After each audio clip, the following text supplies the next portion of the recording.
everybody. Just gonna be waiting for some people to start joining in. Oh man.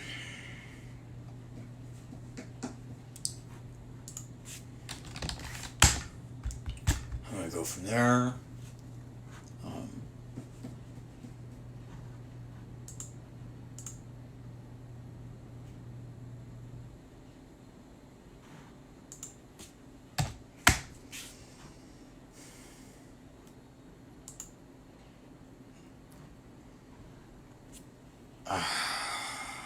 As you can tell, I'm probably tired. But I'm tired in another way. Tired of the garbage I'm seeing on the internet right now, man.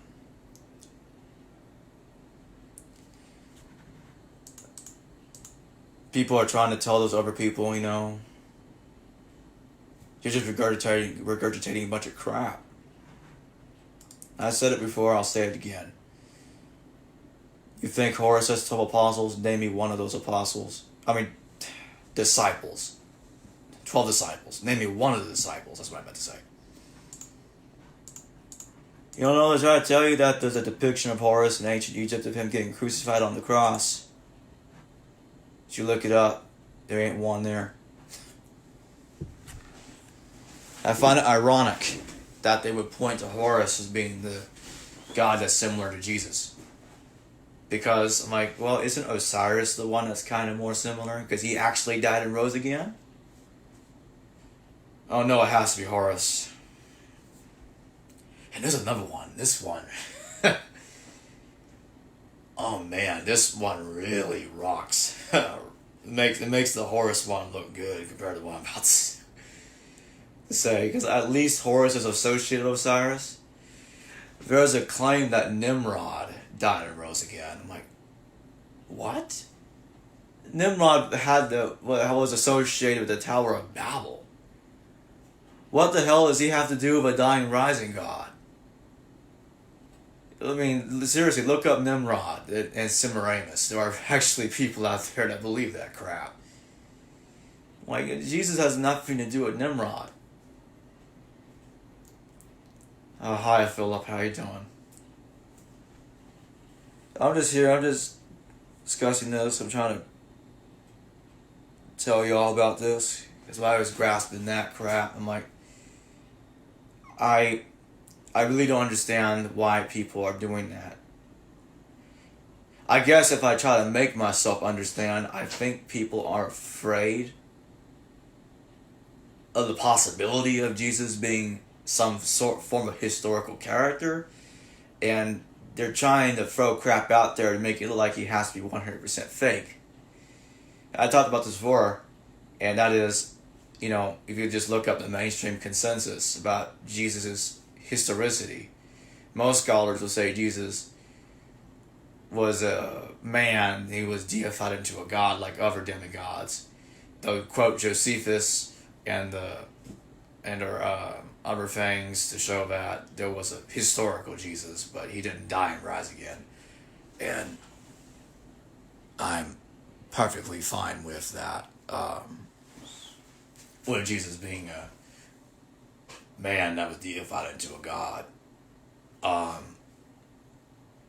If I remember correctly, Bart Ehrman, one of the big time mainstream scholars, he was discussing how Jesus was an apocalyptic preacher. You know what? That makes a lot of sense to me as an apocalyptic preacher, because the New Testament text really tries to scare the hell out of you. It tries, and people are starting not to buy it. Actually, people have been getting away from that, not buying it anymore. I'm like, that's great. That's great. I'm glad y'all aren't buying it anymore. But let me just go over a couple of verses I discussed before. That was if you compare Matthew 1:18 to, what was the other one? John 3:16. That's it.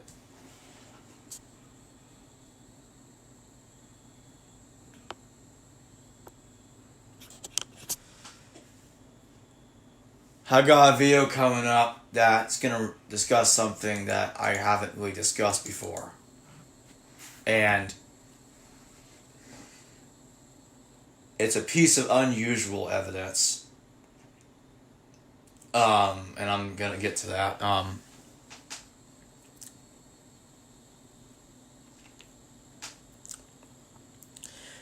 Yeah, in most cases, most of the sources are after the fact, Sean. Yeah. There's only barely one, maybe barely two.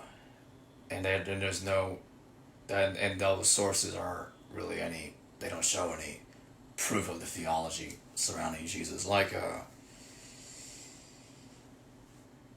Proving Jesus lived as a man is completely different from saying he died and rose again. It's like he was given those attributes after the fact. Just like other deified beings.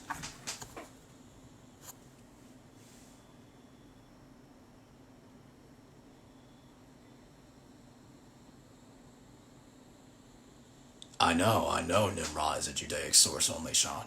I know. That's my point.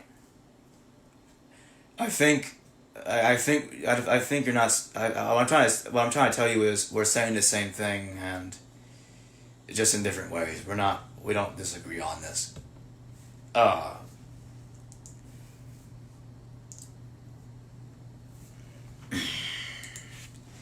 trying to remember what I.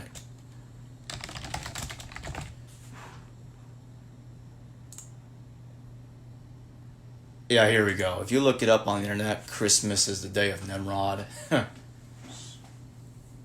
This appears to be a ministry website right up there. And I think they're talking bad about it.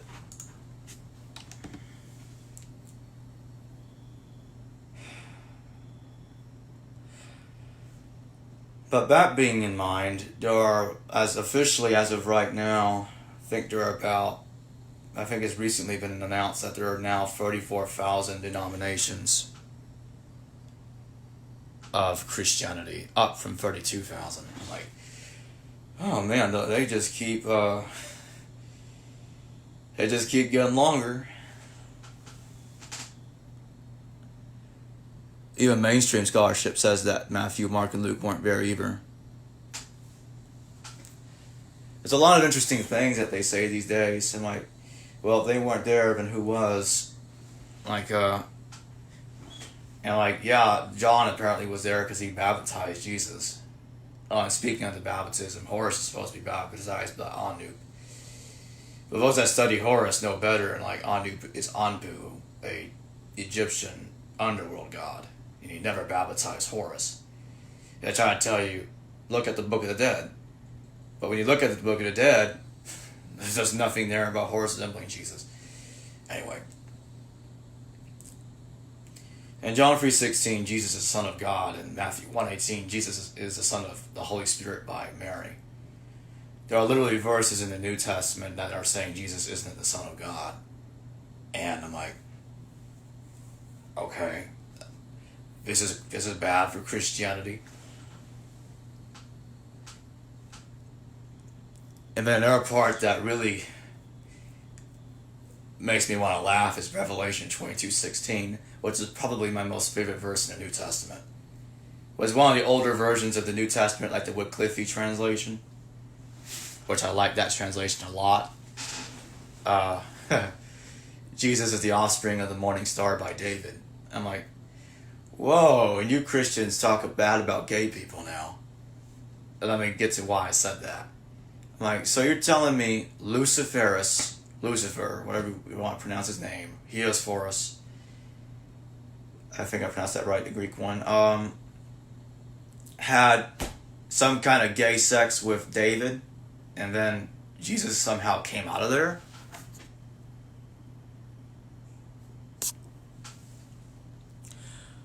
Oh, I know all about Gerald Messi. Gerald Messi is garbage, inside and out. For those that are watching, Gerald Messi He's the one that came up with the idea that Horus and Jesus are similar. Um, but let's. I need to focus more on the title of this video: Dying Rising Gods. Okay, so Dionysus, Attis, Osiris, Bacchus, those names actually died and rose again. Horus did not die and rise again. Just look it up, you don't believe me. He did not die and rise again. I'm trying to remember the other names that conspiracy theorists talk about. I think, yeah, Krishna is another one. Let me tell you something that's ironic about Krishna. Do you guys know that Krishna actually killed the actual Indian Hindu god that died and rose again? His name is Karna. Karna. He's not the one that died and rose again. He had the one that really died and rose again killed. Well, there was I forgot which Hindu text this was telling it in. I'll look it up in a second. Krishna was in a battlefield. There were chariots present. And Karna was leading, he was on the side of a different group of dudes, and he was trying to fight Krishna's side. Krishna with Arjuna, he used Arjuna to trick, no, not really trick. Krishna used Arjuna's chariot. He aimed Arjuna's chariot at Karna, and Karna was killed. If I remember correctly, right at the end of the video, right at the end of the story, Karna is ascended to heaven by Surya, the sun. I'm like, this is kind of the stuff that bothers me. The conspiracy theorists are so close, yet they're so far. They say Horus died and rose again, but when his father Osiris did. They say Krishna died and rose again when his enemy Karna actually did. Why is it the other way around twice in a row here? I don't understand that. I really don't. Why is it that way? Hell, there's another one, Marduk. They say the same things they say about Horus with Marduk. Like, born of a virgin, 12 disciples, something like that. There's a bunch of false similarities between Marduk and Jesus. And they're nowhere near similar. Marduk is like a full-scale cosmic warrior. He splits Tiamat apart and he creates everything from her dead corpse. If I remember the Enigma English correctly. I do know he definitely created things using the Tiamat thing.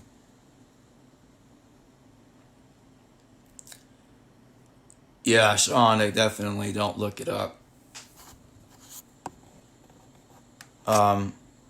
You can come on if you like an invite, but I'm going to continue.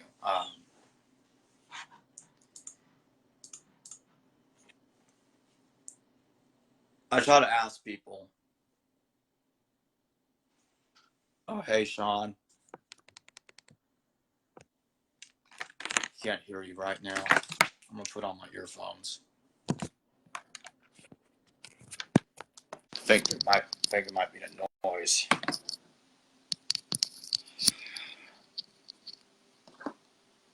Can you hear me?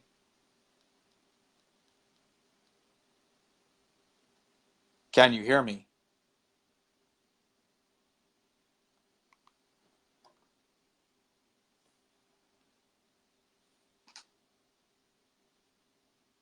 Hello?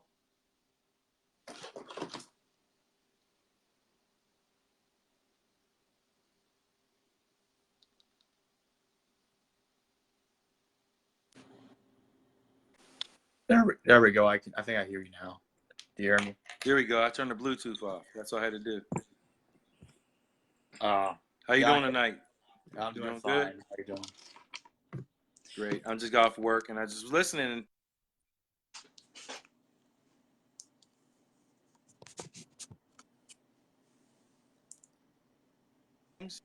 Horus had disciples or was crucified or whatever, or right. They're not looking up the stories. I agree with listening. They're listening and not looking it up. And like I said, Gerald Massey is where that source is coming from. That's the main source of the Jesus Horus thing. That's not correct. He was a guy like that had a backstage pass to the antiquity in the British Museum as a layman, and he looked at a lot of things, and he had a lot of things in Yeah. his mind, but he didn't make very good connections, and he wasn't a scholar in that work at the time, and that's where that idea came from. And they're not. Yeah. It's not correct. You're He right. had, he It's had, not correct. yeah, It he ain't had no real. degree in Egyptology. And scholar and the scholars at his time period, they were complaining about that. And there's another author that regurgitates his work, and her name is Arkea S. Murdoch. Yeah, And I have her I don't book. know if you heard of her. Yeah, I have her book. I have the books. Yeah, I agree. Yeah. She deceased. She died a I'm couple of like, years oh, ago, I think.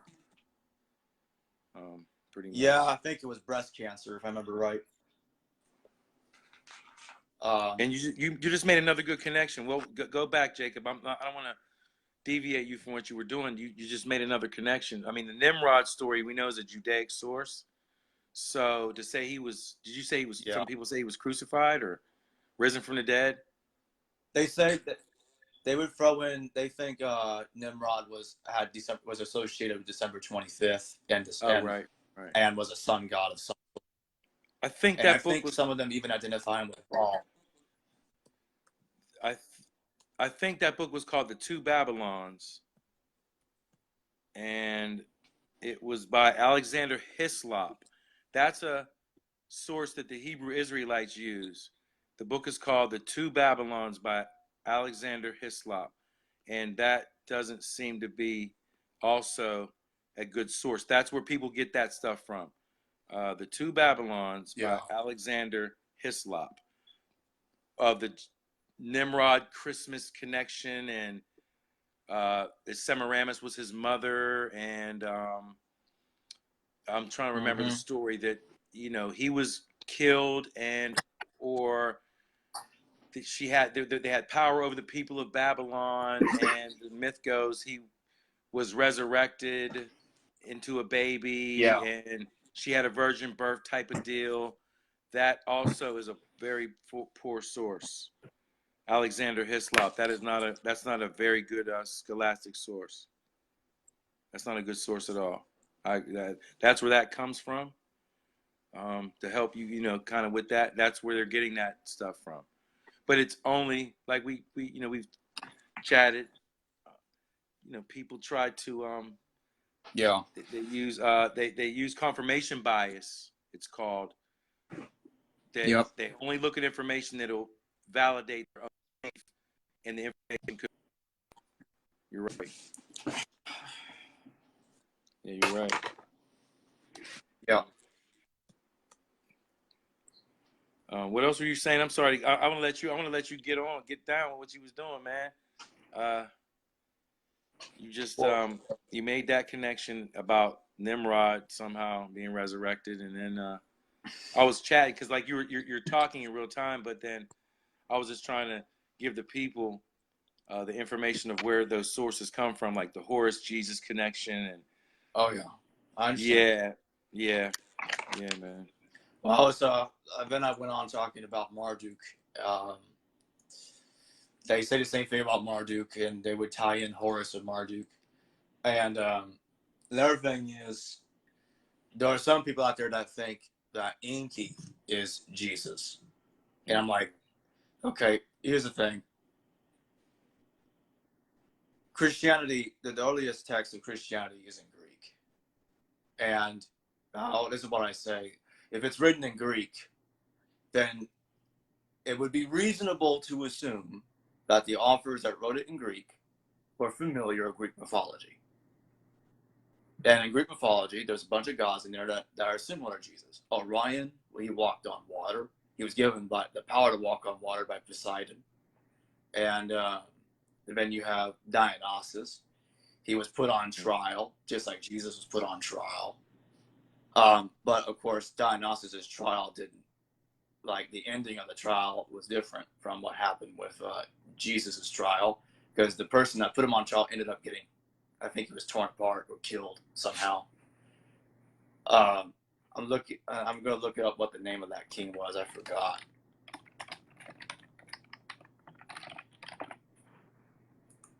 Yeah, his name was Pentheus. Pentheus was the king that put Dionysus on trial. Okay. I'm like, okay, well, Pentheus and Pontius, I see where that's going. I guess that's a little similar.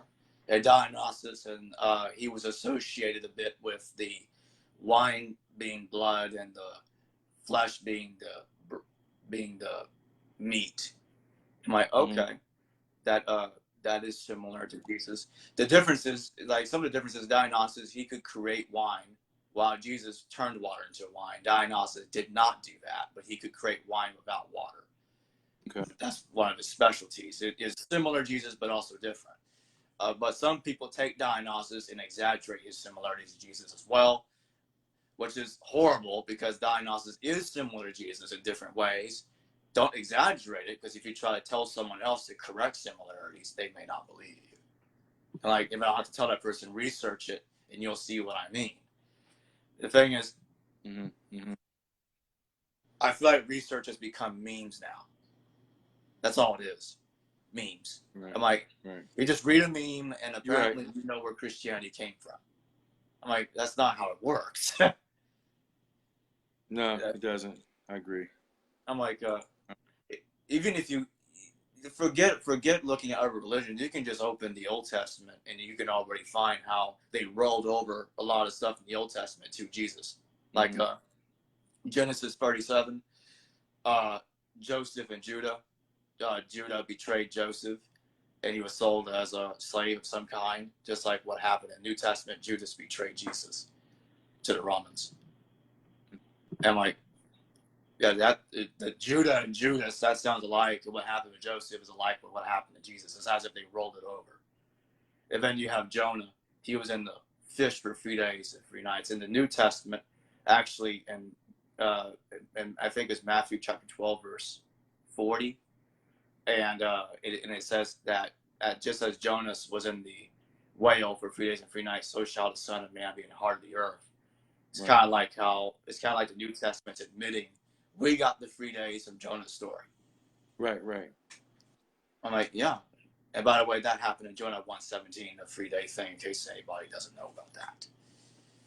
But that's how you can really see the real similarities, and not the incorrect information that very ignorant people are putting out there. Right. I've made the comment before, and this is something you're hitting on very good. You can't lay down myths from different regions and different geographical areas, stack them on top of each other, and they line up in a perfect line. It doesn't work that way from a stance of comparative mythology. If we go back to a guy like Campbell, who was a great comparative mythologist, it doesn't work that way. If people are trying to make these connections, if something came from this and was plagiarized from that, it's a lot more difficult, and you have to separate the myths correctly and take them back to the similarities are cultural, globally, had very similar stories.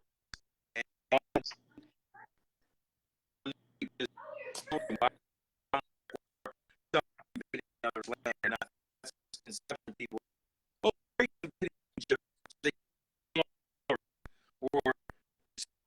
or the Egyptians, and the Egyptians. I think they're breaking up pretty bad here.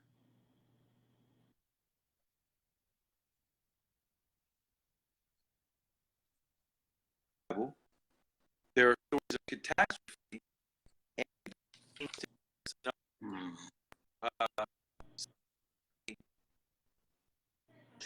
they have something. There's a that starts where you have where it arcs, and it's like in triumph, if that makes sense. So there's a tragedy and triumph in the end. They follow a very similar path. So people to say, well, Jesus this and Jesus came from that, that's a huge assumption, and most people are not intellectually responsible enough to understand how to do the research to or due diligence to come up with a better answer. That's not a good answer. I watched a video, you had posted a couple of days ago. Something or another. The preacher, it's not a preacher no more. What's his name? He's making a connection between Christianity and Africa. It may not be true. It doesn't really have to work that way. It just doesn't. Yeah. I think our connection got a little weak. Yeah. I agree with you. It's just bring up the great points, and then most people don't know if they listen to hear what you're saying. But yeah, yeah, man, yeah, aren't intellectual. Yeah, they're just Right. Yeah, I think people are just intellectually lazy, and um, Mm. and they'll just go out there believing what anyone ever tells them, even if they leave Christianity. A lot of them will just go into another religion. Like people out there, they'll just believe that the Egyptian gods are real, like especially the conscious community. And I'm like, okay. Well, I'm like, The principle of nature. Then what they'll do is use very mundane scientific explanations of our current condition on the planet and equivocate that to the thinking and mind process and thought of the Egyptians. Oh, they're just principles of nature. Because the sun rises and does this, or you've heard it before. You know what I'm saying? I'm kind of paraphrasing it. I don't think that's correct either. Yeah. Oh, it's just principles of nature. It's like, I'm not sure about that. It sounds good, but I'm not too sure about that. It doesn't seem that that's what's up, because ask them this question. Why are the serpents and snakes and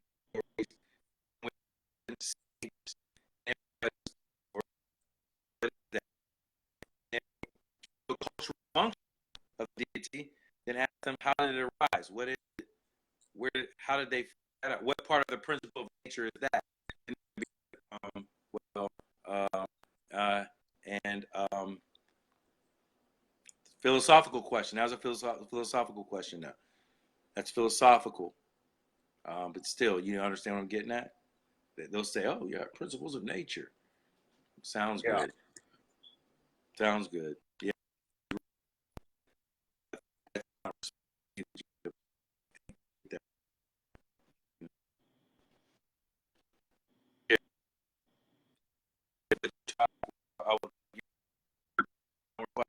Some people that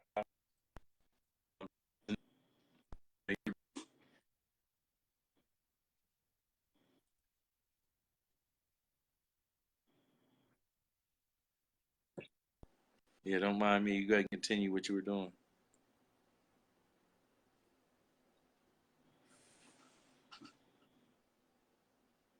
Well, I just wanted to get my point across. I think I pretty much did that. But like I was saying earlier, Orion and Dionysus are more similar to Jesus than these other deities that they're talking about. Also, December 25th thing came from Sol Invictus, the unconquered sun, which he was the solstice, the winter solstice. Solstice was named after Sol, the Roman god, and Solus Dias, Sunday. That's where they got that idea from. It came from Sol. It didn't come from these other gods that they think December 25th was associated with. And also Sol Invictus, he died and rose again on a 3-day period during the winter solstice, because it represented the sun's giving the illusion that it stopped moving until it moved on the third day I think it was 1 degree northward.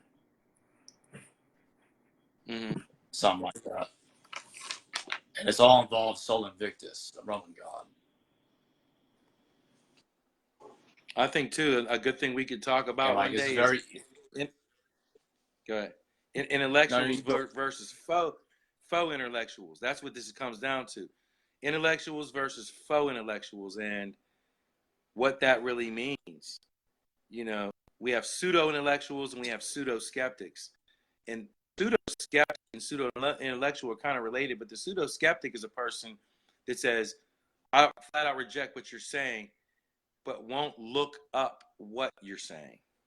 Will disagree, right, and not look up what you're saying to compare it to against why maybe they disagree with you. And that's the problem. When you say, and I've watched your videos, and your post, if you say I don't agree with that, and, X, Y, Z, and people are like, hey, wait, what are you doing? What are you talking about? And you have a right to ask a person for the source where they get their information from.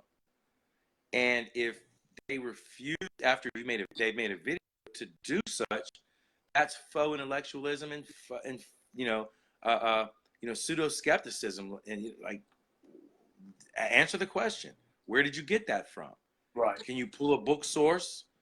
Can you pull because you can get books on the internet. So can you pull a source of where you got it from?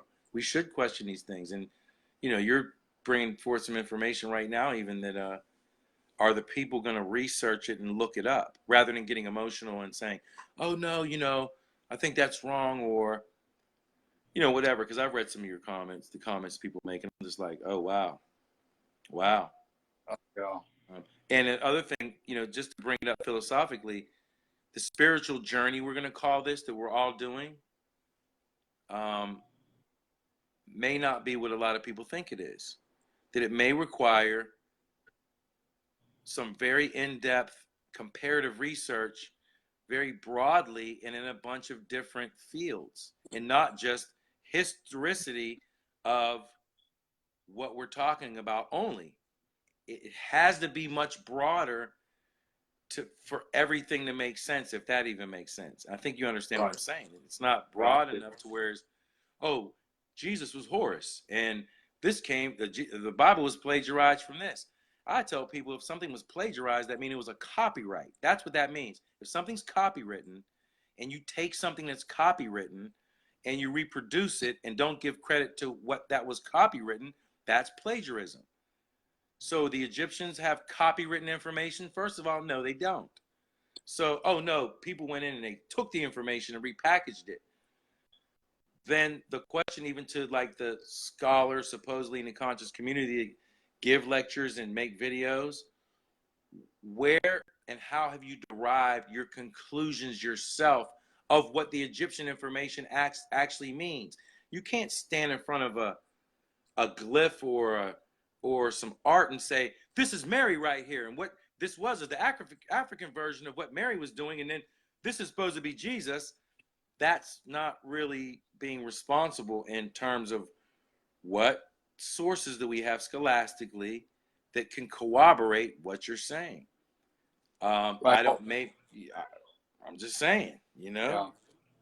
Well, I don't have a problem even personally, Jacob, with even the older. I'll use the older Budge translations of Egyptian information because it's more readily available, and people can actually look it up on the internet. I may not go to what they can't access. I'm not going to contend what the translations mean. Intellectually speaking, I think the translations mean what they mean, but we don't understand what they mean, if that makes sense. We've kind of chatted about that, but I'll let you go. I don't want to get long-winded, but I agree with you, man. Like, people just make statements, and okay, well, then you made a statement, prove it. I want to see how you derived and got your conclusion that Jesus and Horus are the same. We'll go back to that. 25th. Well, the last thing I want to touch on, they don't have sources. Yeah, the last thing I want to touch on is, like, they usually bring up, oh, you see this depiction, Horus is suckling. I mean, Isis is suckling Horus as a baby, and it's like, and that's where they got the Madonna child from, and then they turned that into Mary and Jesus. Therefore, that's proof that Jesus is Horus and Mary is Isis. Well, I got one thing to say about that. If you're just going to use depictions to prove that Jesus, the character, is the same as the Horus character, then how do you explain Hermes? Because he's depicted with as a shepherd with the sheep behind him, just like Jesus, and Horus doesn't do that. We can go with depictions all day long, but in the end, Jesus is depicted in many different ways. And the depiction, the way Jesus is depicted, is not the same as what the literature is talking about. So depictions are not evidence. That's what they don't understand. Right, right. And or then we see the imagery. We see the early European art. We see the Egyptian art. We see other cultural art that may look similar. What's the understanding behind it then? If one came from the other, since people say that, then what's the understanding? Give us the bottom line of it. And most people will explain a mundane cultural function.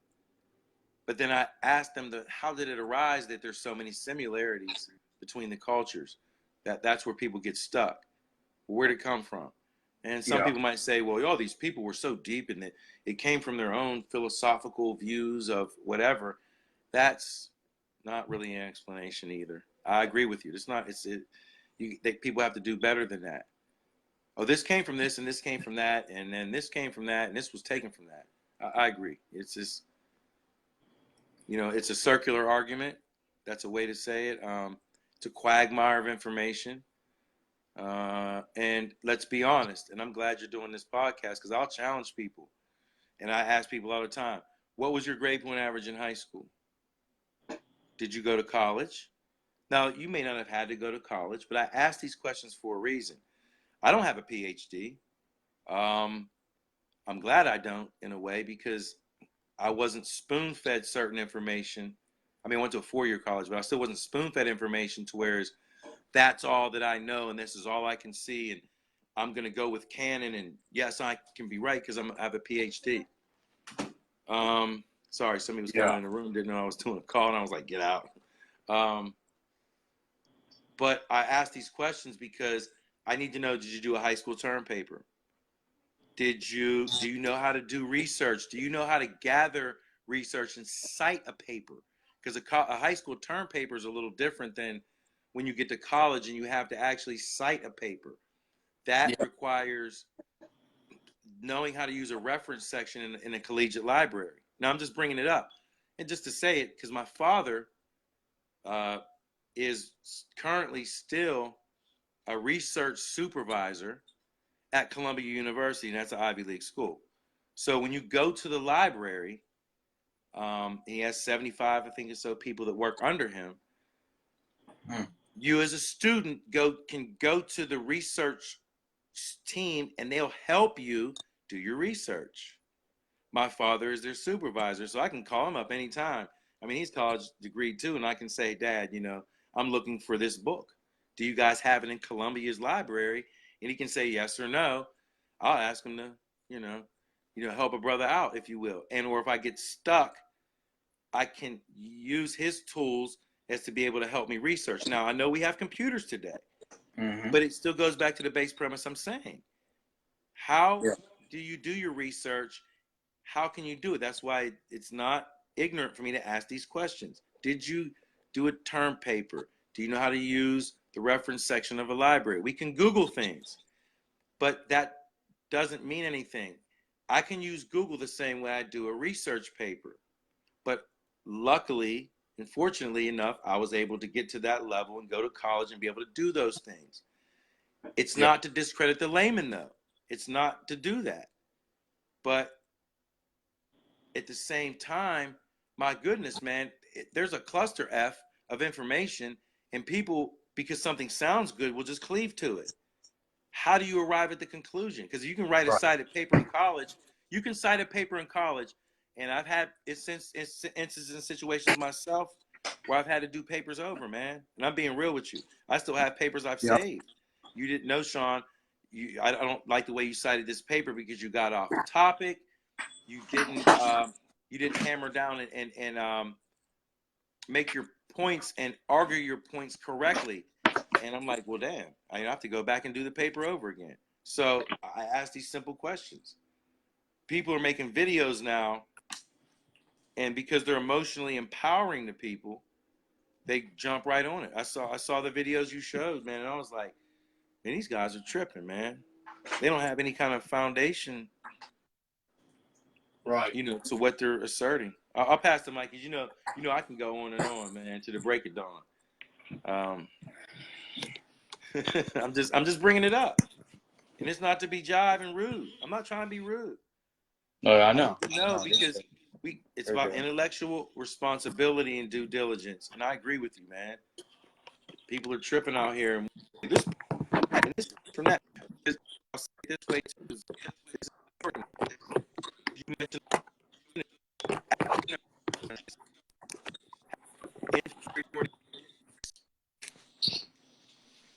inferiority complex.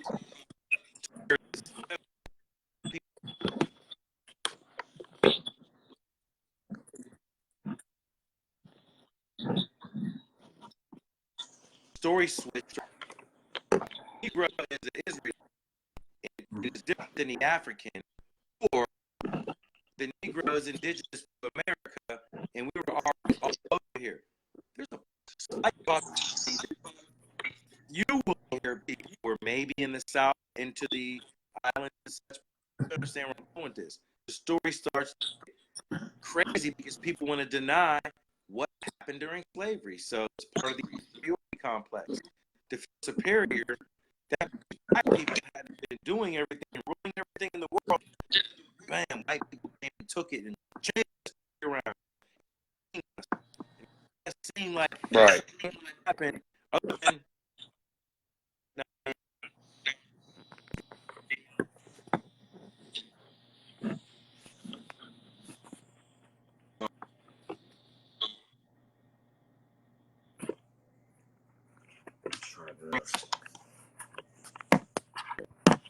what you're bringing up is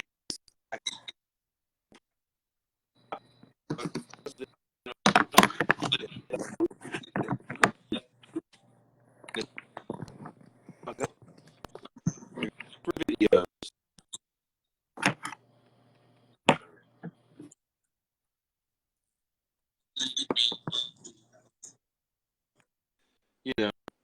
Just here to support what's going on. That's how it works. Enjoying your show.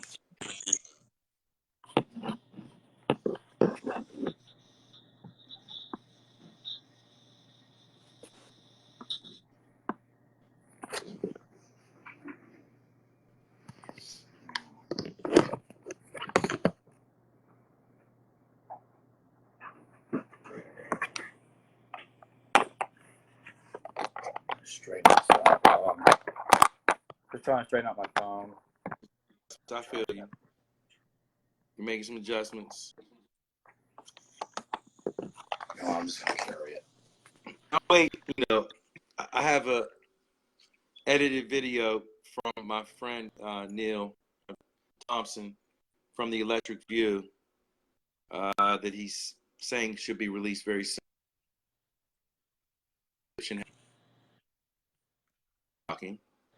And he wants to release about a 15 to 16 minute segment of that video. And it could be a great tool for the naysayers that talk that they talk, if that makes sense. I like to see that when that comes out, because it may help some people clear their own heads, man. Yeah. There we go.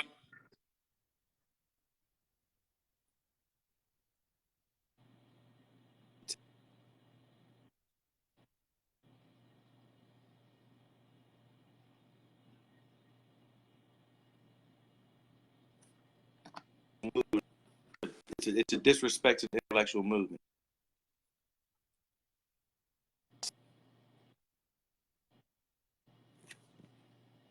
The Hebrew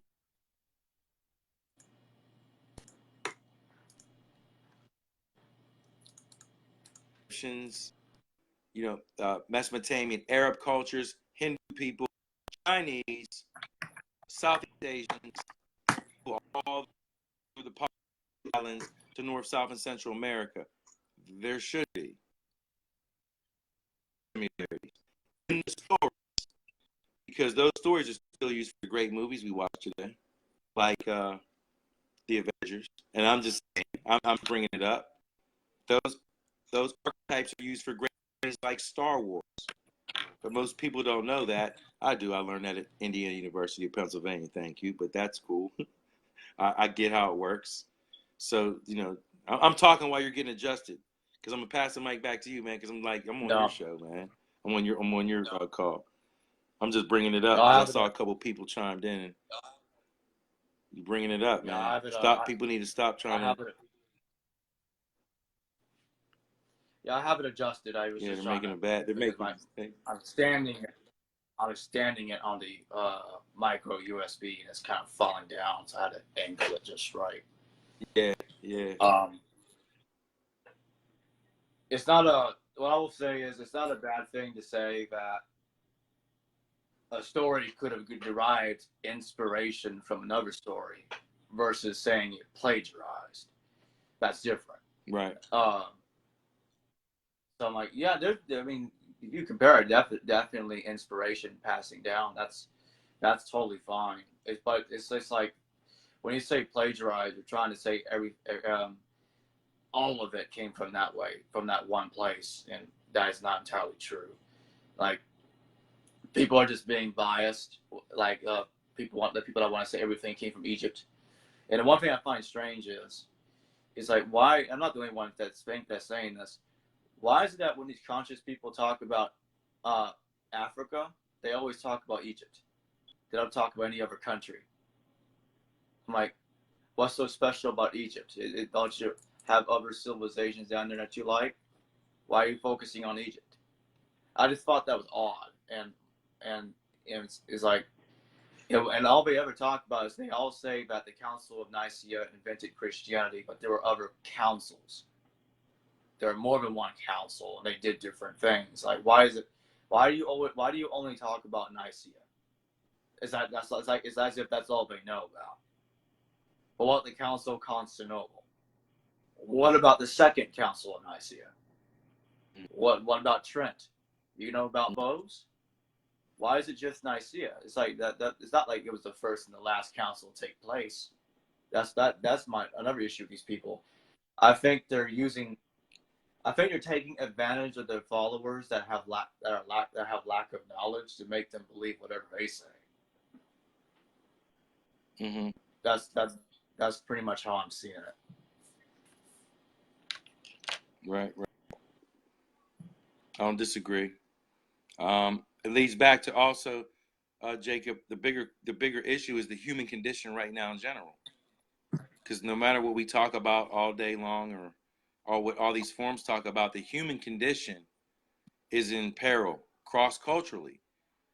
So is this grand understanding of this supposed plagiarism of Jesus and his connection to Egypt, and probably you said like people obsess about Egypt because it's mentioned in the Bible 900,000 times, but is this going to improve the human condition overall? Not one group and one ethnic group rising up by itself, but what will this do for the overall human condition? This profound alleged information people are talking about.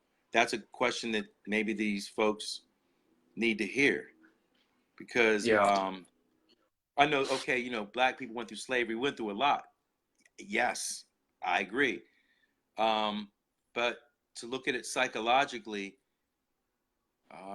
if you really look at all the sides and look at it broadly, the human condition is screwed up. Slavery was only a part of the screwed up bigger picture of the human condition, because we can look at atrocities all across the world and people might say, oh, the slavery was the worst. Man, there's a lot of bad atrocities, man. A lot of tribes got trampled and stomped on top of. Sure, we can say, okay, well, European people did it. Okay, well, the human condition is screwed up. These people are screwed up. The people that it happened to are screwed up. the people in the middle of it were also screwed up. We're all pretty much screwed up. We all have very psychologically deep-rooted issues that are compounding transgenerationally, and only people that are usually seems to rise above it. Some do, but when you look at the big picture, none of us, me and you, I think, we may have talked about this on a post before. I'm not a part of any 1% elite family in Black America. You're not a part of the 1% elite white families in America. Your last name isn't Ford, Rockefeller, Carnegie, Mellon, Hines. That's not your last name. We're talking together right in the same socioeconomic structure, if that makes sense, in America. So, right, we always look for differences of this and that and the other and the third, but don't look at the bigger picture. Kids are getting killed in Chicago. They're killing each other, and cops are killing Black folks too. White kids are going around blasting up churches and mosques. That's a human condition. It's a human condition. Look at wars fought across the planet. That's part of the human condition. Look at the human condition. So I'm bringing it up just to kind of add some more salt and some flavor to it, because I'm like, wow, man, people are talking about Jesus isn't real because he was plagiarized from this and that. Is that going to improve the human condition? No.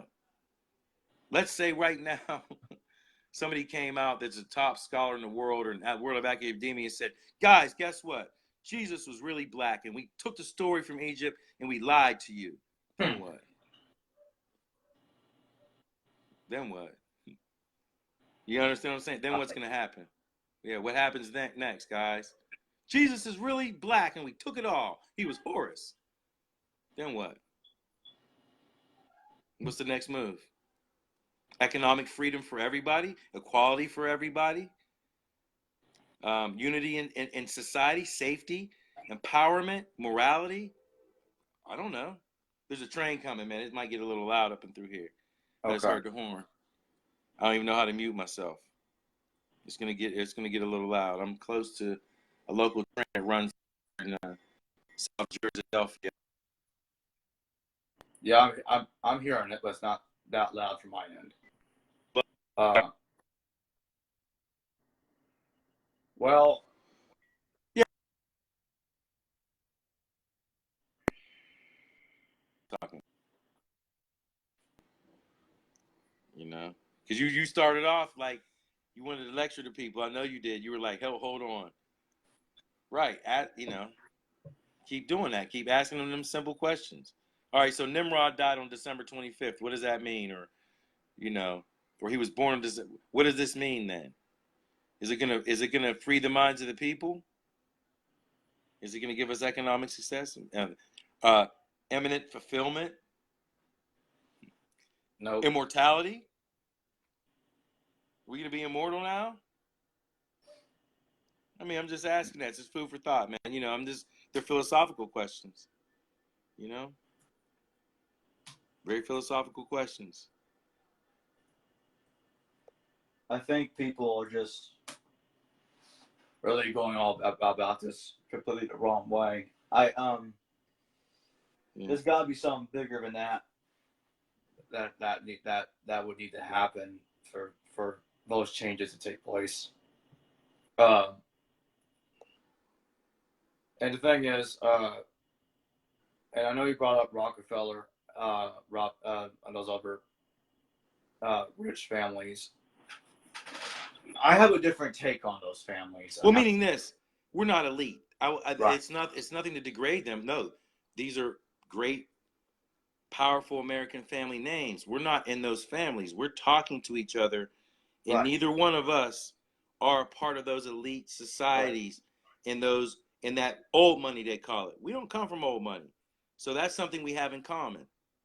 Even if you may make more than me or I may make more than you, economically, we're not in the 1% upper crust. We're not there. So that's something we all have in common. No matter what race and culture we are that come on these forums, we're not those elite families. That's something we can say. Like my granddaddy didn't leave me a dynasty that I don't have to work the rest of my life, and it's going to be passed down generationally. You know, Yeah. that's just me being honest. So go ahead. That's what I meant. I just one thing I don't like about when people talk about those rich families is like I noticed that there's some kind of biasness, especially with the conspiracy theorists. They target those names and they think, oh, they're rich. They must be the bad guys. They must be the problem. I'm like, just because they're rich doesn't mean any of those things. It's like really, it's more like I think jealousy kind of made its way in there and it morphed into those conspiracy theories. And it's like I don't have what you have, so I'm gonna talk bad about you. And I'm like, Right, that's right. child's play.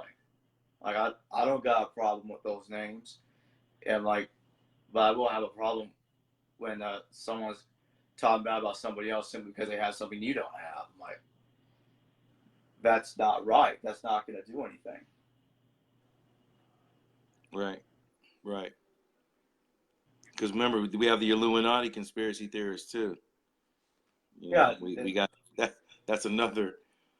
Hmm, and you Freemasons know. and the Illuminati, they were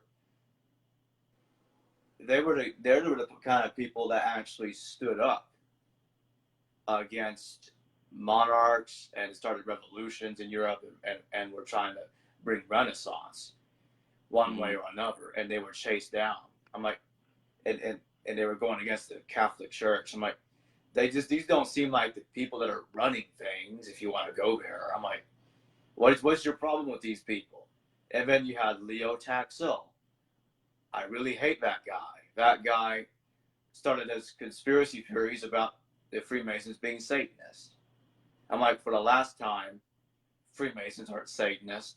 And Leo Taxil himself admitted that he lied about them being Satanists, and he was chased down because he said that.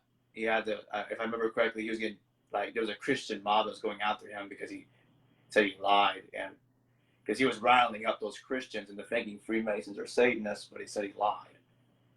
He admitted it.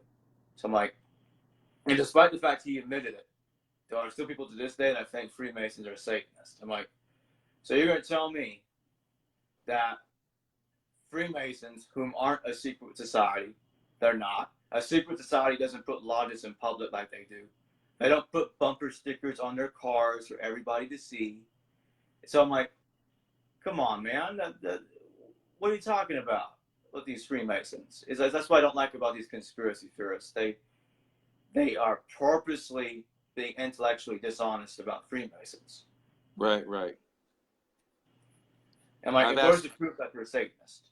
and I've asked a question to some Freemasons, and I've said, is what you guys are holding on to so intellectually stimulating that it will free the minds of the people in the world and it be a paradigm shift to take us to the next level? Yes or no?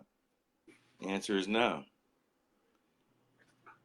Then, and I've told you, a little bit about the group that I support, and then who my mentor is. I don't have to mention it to the people right now. Right. These guys are very intellectually responsible and extremely broad scholars. I mean, they're polymaths, so to speak. So they've debunked Freemasonry by being intellectually responsible. And I was like, this is what Freemasonry is? I don't even want to talk about it because people will be like, oh, no, that can't be it. You have no Right. idea. It's not even that complicated, but it's when you are more elite, if you will, you might think you have something that is so valuable that other people don't deserve to know what it is unless you're initiated. Once you know what it is you're being initiated into, it's like, oh, really? Wow. Um, okay. I know I'm talking around it, but like, okay. Because I've asked some direct questions to some Masons, and I'm like, I know that without even being a Freemason. Yeah. It's not even that deep, but it is that deep because it takes a little bit of patience to understand it. But nonetheless, I'm talking around it because I don't want to bring it up. I don't want to go there right now. There's no reason to. Right. I'm just looking over as we're speaking the notes of my mentor and information he has, and I'm not going to bring up his name right now because that's not important, but Right. it's, and he was also, I'll just say this much, he was a 7-day Adventist his whole life, and he hasn't been a 7-day Adventist for at least 40 years. He's 78 right now. But either way, we come from two completely different backgrounds. But me being a lot younger than him, we met in the middle, weirdly, and I made the same connections scholastically that he has a different way. So that's what we have in common. It doesn't matter where we came from, who we are, but he asked, still these same simple questions. What's important? What can we agree on that's the important things? What are the important things we could all agree on? Because, like, we're talking about this stuff because everybody's like on this big crusade now that we have the internet, which probably wasn't happening before that, because I didn't see it. And I'm going to say it the way I say it. I didn't see black people up in libraries and stuff like that back in the day, even back 15, 20 years ago. I got a homie that can personally testify to that, of what we were doing over the years as young men growing up. The library and resource section of a library, black people weren't flocking to Penn University in Philly and Carnegie Mellon University in Pittsburgh looking up this stuff. But now that we have the internet, they're looking it up all of a sudden. Now everybody's an instant scholar. And or on a quest. And it's like, okay, your quest might be, turning you up snake eyes, man. This stuff might be snake eyes or, snake oil. Right back to it. Everybody has the answers now. Oh, I know what it is. Jesus was plagiarized, or I know what it is. I hear it all the time. Nimrod is this, or this person in antiquity was that, and this God was this, and it's the devil. No, it's evil. It's Satan. It's wicked. No clue. Haven't taken the necessary steps to understand what it really is.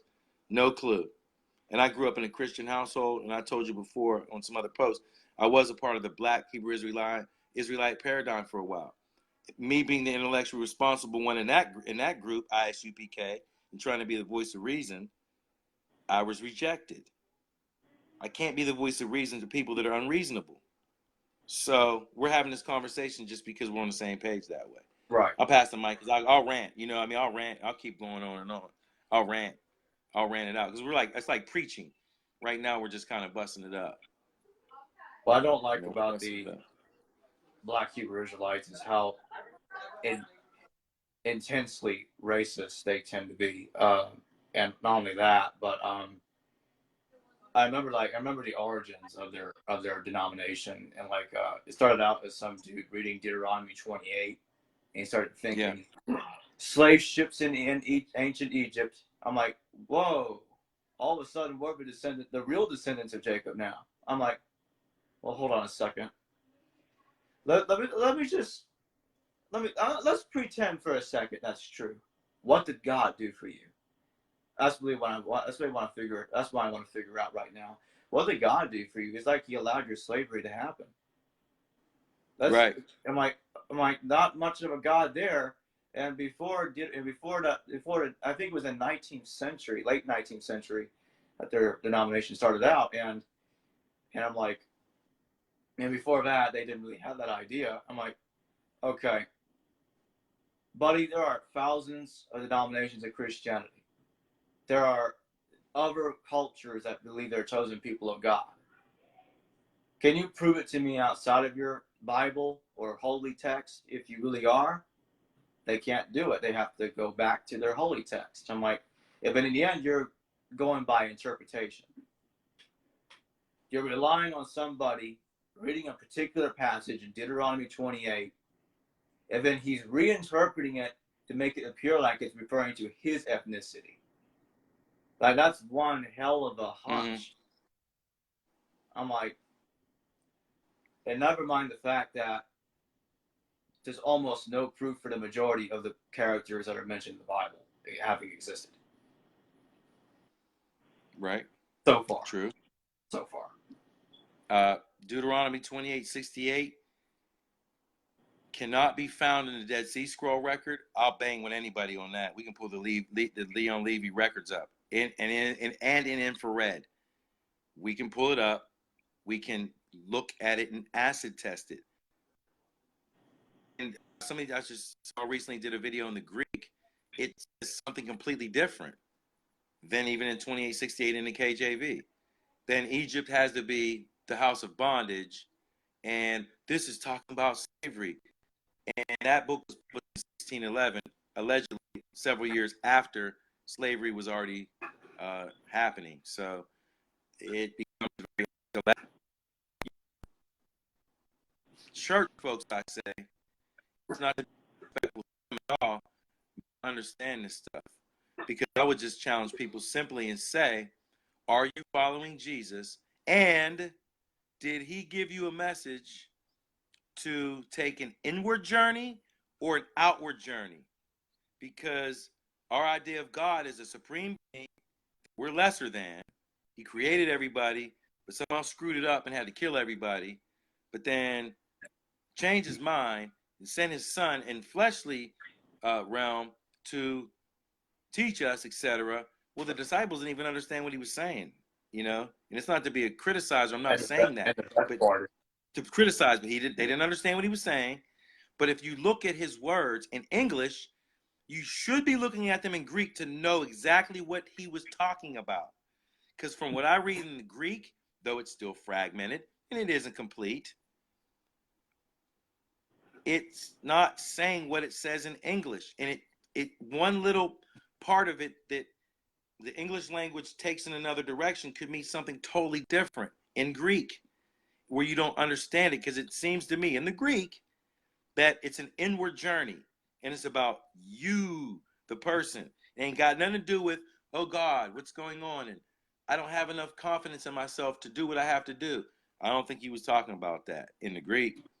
I don't think that's what he was saying. I would challenge people to that and throw it right at them. And it's not to be an iconoclast, but it is. And people might have to look up what that word means. But I'm being dead up. It's not an outward journey. It's an inward journey. But then it doesn't have anything to do with what people think it does. It just doesn't. And I'd have to get a little bit farther into it. But it's an inward spiritual journey, not an outward journey. But what that means is, how do you figure out reality and how to correct things in your own life? How do you figure it out? You have to look at that person in the mirror. You can't, If you're a crackhead and you're smoking crack, what does God have to do with that, or your idea of Jesus have to do with that? Nothing. It has to do with the person that's doing it. How did you get here? What happened? What are the circumstances in your life that led to this? What happened maybe possibly to you as a child? You got to look at the root of the problem. It's still, we don't like to look at ourselves in the mirror. We don't like that uncomfortable feeling, but I'm bringing it up just to bring it up. My mother's a pastor, and we talk all the time. Most people they invest heavily emotionally into what they believe, and and psychology plays a large role in that. They feel like they had a dream, or they got a job, or they got in a car wreck and they didn't die. And for some reason they take these things as proof as a miracle, and that the God they're being told about is real. And then they're going to go to a church, start teething all of a sudden, and they start praying. And then later, something doesn't go well. I'm going to have to go soon. I'm going to have to go soon, Jay. Why it didn't go well. Okay. I'm going to have to roll soon, but kind of bring something else up. Just like an example of don't cast your pearls before swine. And you've heard it like flip that scripture around. That this message is just for the Israelites. You're not supposed to take it to other people because they're beneath you. If you look at it in the Greek, it says, do you cast your pearls before swine? So if you have something so valuable, would you cast it to swine? Not saying don't cast your pearls before swine. It's saying, do you cast your pearls before swine? Most people don't look at it. I talk to my mother about this all the time. All the time. If you don't read your Bible in the language that it came from, though we know it's fragmented and it's not complete, that the translators of the King James Bible did not have complete anything. It was used to validate the Church of England's position. Yeah. And it's mainly coming from Germanic translations in Latin, We still don't get it though. Look at it in Greek. Look at it in Hebrew to understand what the man was saying in the first place. Now, these same guys we looked at on your video, Kevin, whatever his name is, do you think that he has done that? No. Before he made a decision and he was a pastor of a church to say, I'm done with the church. I ain't preaching no more. I'm done because Jesus was plagiarized in the Bible and then Christianity came from Africa. Do you think he has looked at his scriptures in Hebrew and Greek at all to try to understand it more clearly? The answer is going to be no. No, he hasn't. He hasn't. I'm gonna pass the mic, but he hasn't. So I'm saying this stuff just because, we were, kind of chatting before, and it's just, these are the things that I look at these videos and I'm like, it's an intellectual irresponsibility. And there's not too many people in our communities that are even able to do this. There aren't very many. I'm going to tell you again, there aren't very many intellectually responsible men and women on this planet. Very small, which is kind of scary to me because it's like, man, the human condition ain't getting no better. It's only getting worse. So if there's that much irresponsibility and intellectualism, whoa, whoa, whoa, whoa. We have a problem mission control because Jesus being Horus ain't going to change the socioeconomic system in the city, in inner cities, and anywhere in America right now. It's not going to change it. It's not, man. It's not going to help people improve their lives right now. It's not. They're not going to go, oh my God, Jesus Horus. Then what? Then what? What's the next step? I think that if only people were taught to how to live better, they were more educated better in terms of history, learn more about what happened in the past, they might be able to take something from that and apply it to their present life, and it won't be as bad. I'm hoping eventually that'll start happening. I think maybe in a way that already is happening. It just looks bad right now because I think people are trying to do that. They're just not doing a good job. They're trying to do that, and they're looking at it the wrong way. They're going through the internet, believing a bunch of different stuff, and it's like they feel like they're being lied to. I think it shows they do feel like something isn't right. But True. they're just not putting their finger on it. So I think something is happening. Something is happening. And in a way it is good, but they just, perhaps in more time, as more people start telling them how to research better, and that's already happening. There are people like, I think his name, Dr. Richard Carrier. He's trying to tell people, like, Horus isn't similar to Jesus, but here's the real person that really is. He's telling people how to research better, and I think, and that, among other things, will teach people to be more intellectually honest, and then we can go from there and uplift. So I don't think. No, go ahead. No, psychology's involved. That's why. If somebody has a problem, and you see they have a problem, and you're a psychoanalyst, and you say you have a problem, they're going to reject the fact that you just told them they have a problem. That's not how psychoanalysts work. I am a very strong proponent of the Jungian and Freudian psychology. Some people don't maybe adhere to it now, but I'm very much a proponent of it. If people have a problem, you have to get them to recognize they have a problem themselves, which isn't easy. People know that there's a problem, like you just said, but don't know how to figure out how the problem got to be what it is right now. It's right there, though. It's in the Bible. It's in the Egyptian Book of the Dead. It's in the Enuma Elish. It's in the Popol Vuh, or the Mayan Bible. It's in the Rig Vedas, or the Hindu books. It is in the Chinese bamboo books. It's the same thing. The human condition is what it is for a reason, and it's not because there's a conspiracy theory to change or alter what we may think that truth is. It's human beings don't like to deal with trauma or post-traumatic stress disorder of any kind, and we would rather ignore it than fix it because it may be uncomfortable to revisit it. I'm speaking very philosophically, but still, I don't want to kind of just come right out bluntly. Oh yeah, but that's the problem. That is the problem. And we see that often because people they'll say that well, I've been emotionally traumatized recently. Something very bad happened to me or to somebody else that I care about, and I want to believe in something to take the pain away. Right. All of the religious or modern day religions we have and the ancient tribal celebrations we see now across the planet are really one and the same. Most people might not want to admit that, but they actually are. They're a way to celebrate, to make yourself feel better about something you really don't want to talk about, that you're uncomfortable to talk about. We celebrate Christmas. Some people say, no, it's wicked and evil. Well, there's always an alternative to it, which may be Hanukkah. It could be Kwanzaa, or any other alternative other than the quote-unquote Christian holiday of Christmas. But nonetheless, you can trace these things back and see, well, who cross-culturally, what do people celebrate in December? What do they celebrate in the spring? We can make cross-cultural connections, and we might even see some weird stuff.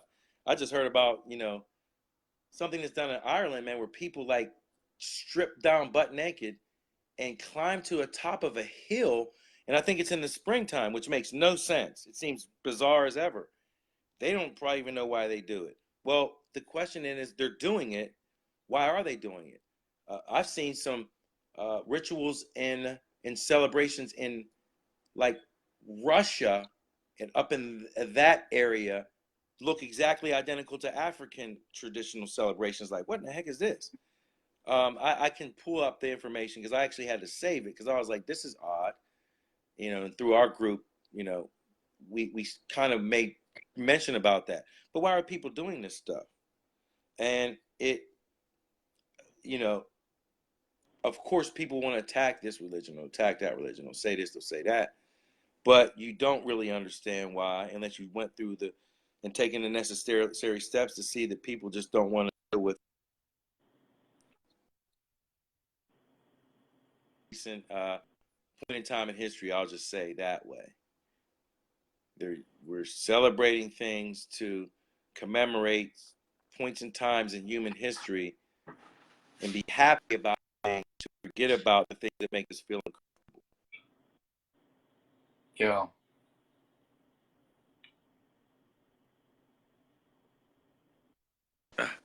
So, I mean, yeah, it's a good conversation, though, man. We're being, philosophical at this point rather than you giving the teaching lecture. I mean, we're just kind of popping it up, man.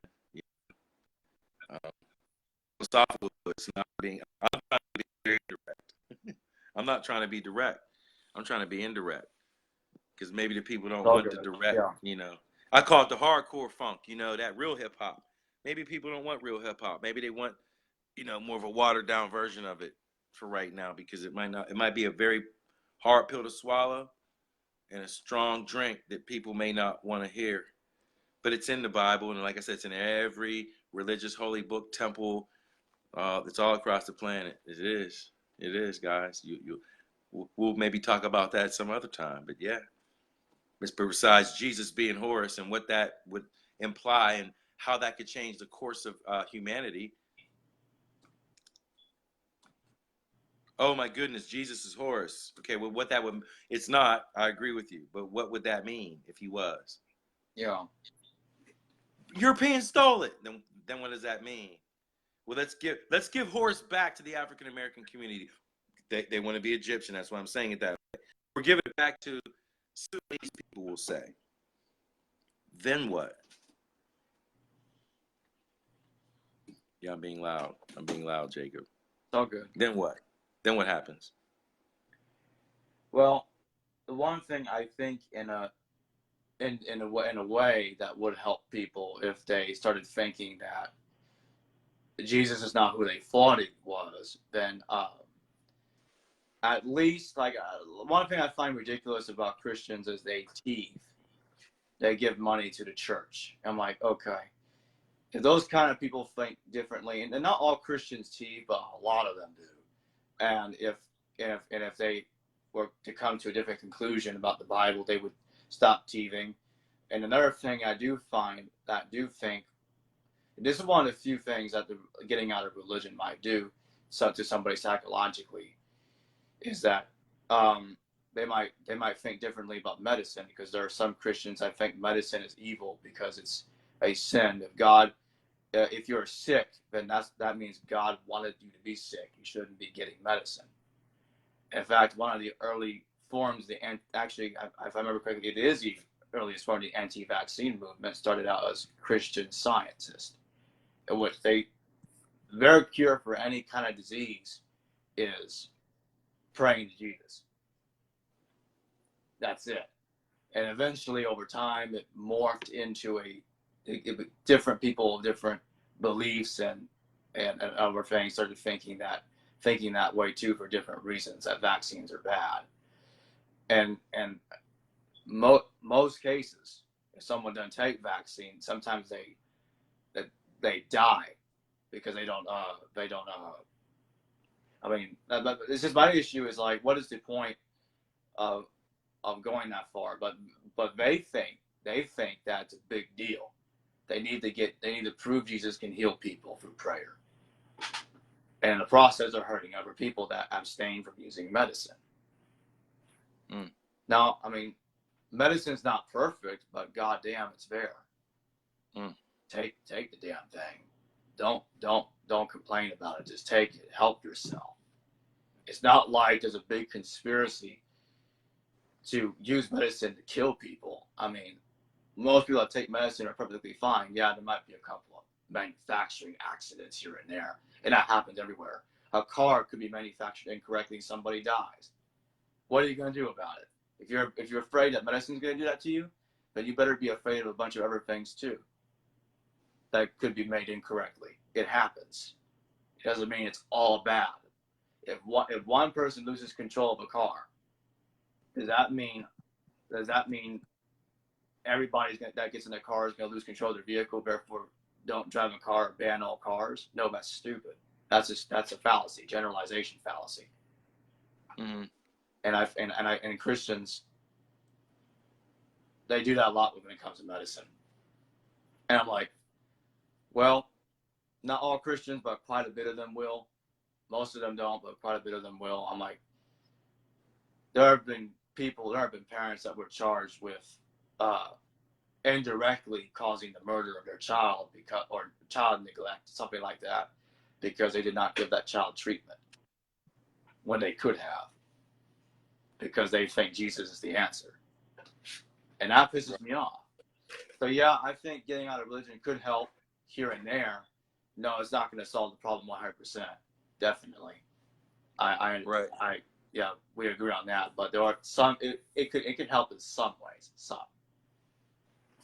I'm going to make a comment. Somebody asked, a person came on, Joe Harden, what are you guys talking about? It sounds stupid. I told him he came a little late and he'd have to rewind it. We're talking about, and Jacob came on talking about people that were making connections between video recently too, about people that try to make connections outside of the Bible and or say that it was plagiarized. Different characters came from different cultures. They make assumptions about biblical characters, etc. So Jacob was talking about that. He chimed me in, and I kind of wanted to talk more about being intellectually responsible, because people can try to think they know what they're talking about when it comes to being intellectually responsible, but I don't think most people do. I don't think most people have done their due diligence when it comes to doing what we call a spiritual journey is an intellectual and it is an academic journey. And most people can't connect the three together. They think that spirituality is separate than academia, which would be separate from being intellectually responsible, but they're all the same. So you can't make a statement and say, Jesus was Horus in Egypt, and don't expect a rebuttal, and or you need to show your proof as to how Jesus is Horus.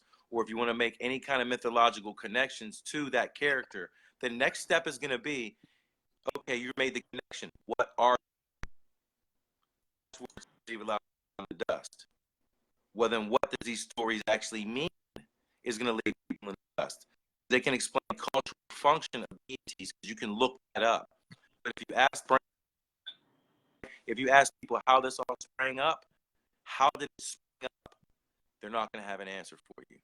What are the serpents in the sky culturally in ancient text? What does that mean? What are dragons in the sky? That's an intellectual question I'm posing to people. What is that? What is it? I'll get different answers.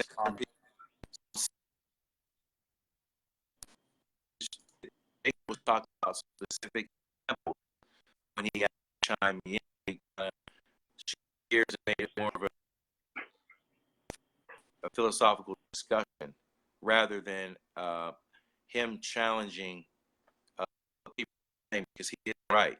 People make one-headed comments on the internet and aren't very, very, very well studied and aren't very well researched. I think that's what this guy doesn't understand is that discussing the philosophical point of the video is actually not going off topic, because dying, rising gods have a lot to do with philosophy and psychology. Yeah. I don't understand what this guy's problem is. It's actually not that hard to understand it. I looked at my following and my friends. Like this guy is not on my friends list. He's not a follower either. I don't know where this guy came from. He's on my friends list. He's a friend of mine, a real physical friend. Yeah. Art. Yeah. He's one of my homies, family. Oh, yeah. Wow. I see. Well, he's not on. Because Joe understand, and I'm a Titan, so it's hard to bring that. And Joe's my man. He's family. The conversation, if you're not ready to go in harder and be very intellectually responsible, which is kind of what we're saying, you got to buckle up, because he just made a connection. There's dying and rising gods in stories, and I think he knows that too. Joe fully understands that. You understand that too, Jacob, and I understand that there are stories of dying, rising gods, and usually a woman's responsible, and she cries and weeps because she was responsible for the king's death, and miraculously the king somehow rose, and the story was all good in the end.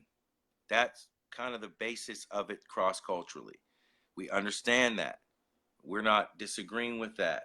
We're saying that some people are trying to claim one is the original, one was copied from another, and that may not be the case when people try to make the connections.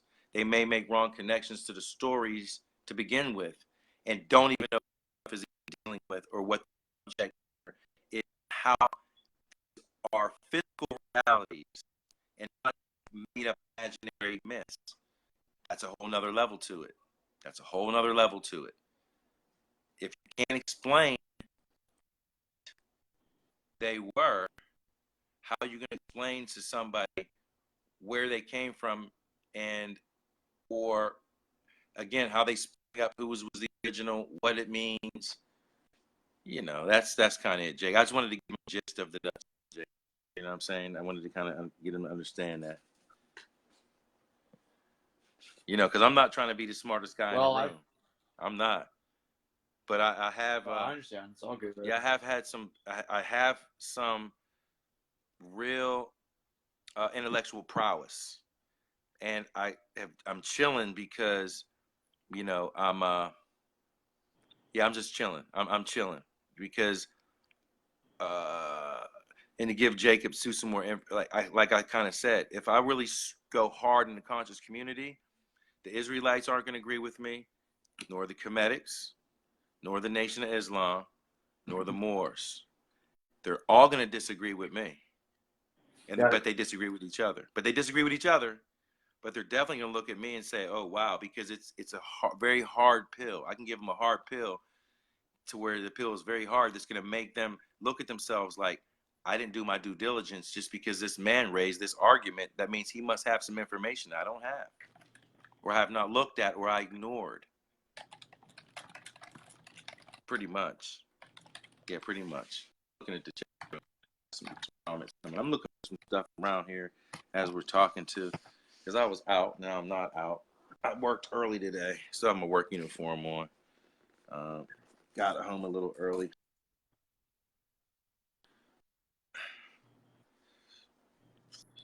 Yeah, it's all good.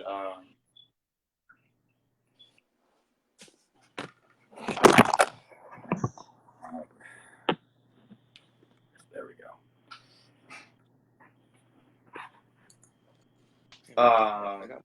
Yeah, I'm at ease. I saw your comment. I sent you a couple messages. I'll be responding to your question more in depth after this live is over with.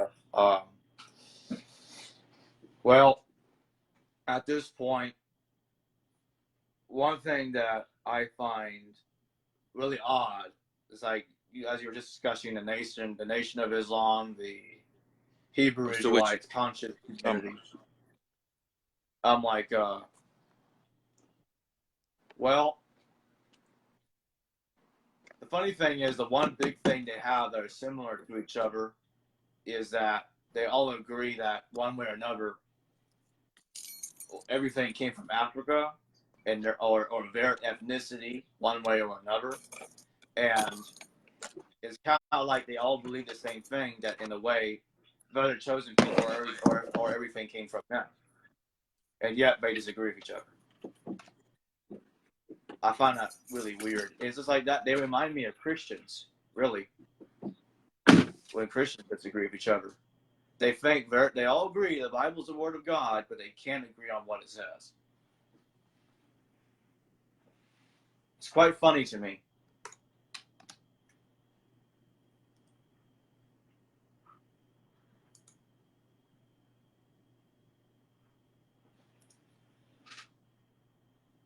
Yemeese.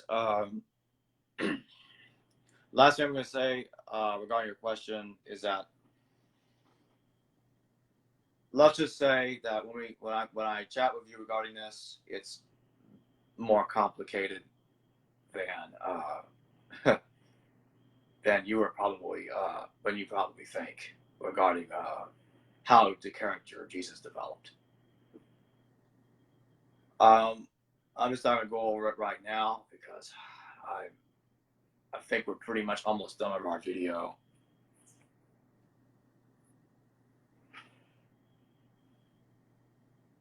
Joel Harden, I agree with you. I agree with you. Don't. I see you have it all in all caps. You don't have to be upset. Yes, you're right. You're absolutely right.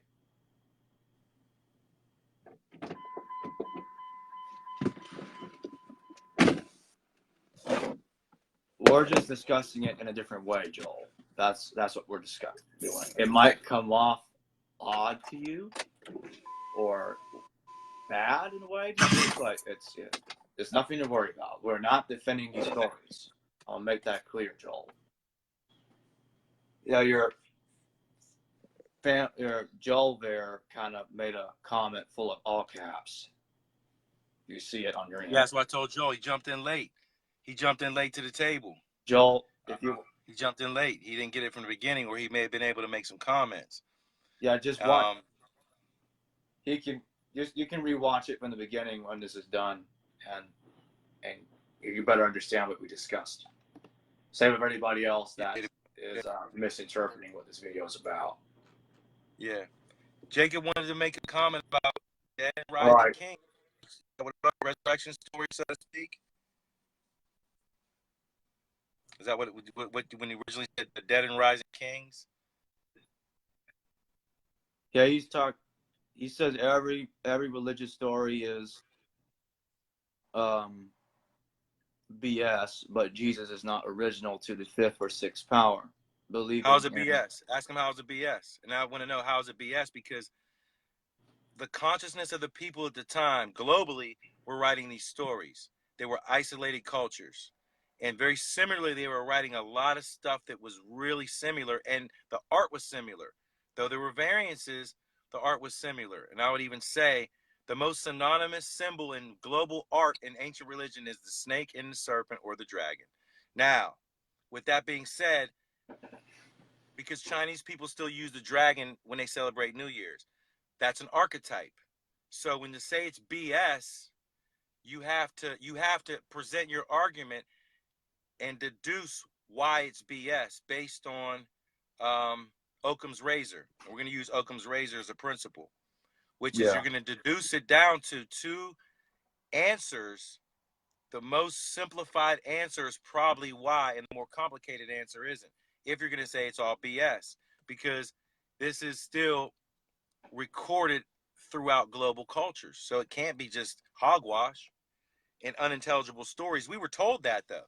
The public school systems have taught that for a while, that religious stories and myths are unintelligible, and so are petroglyphs. They're unintelligible stories.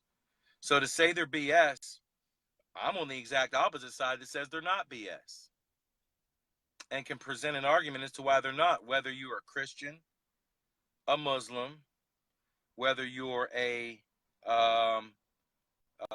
non-theist, whether you're Gnostic, Catholic, or alternative religions, or you're looking into ancient cultures. It's not BS. It's not snake oil. Our understanding of it is a little screwed up right now, and I think that's the problem, that we don't understand it.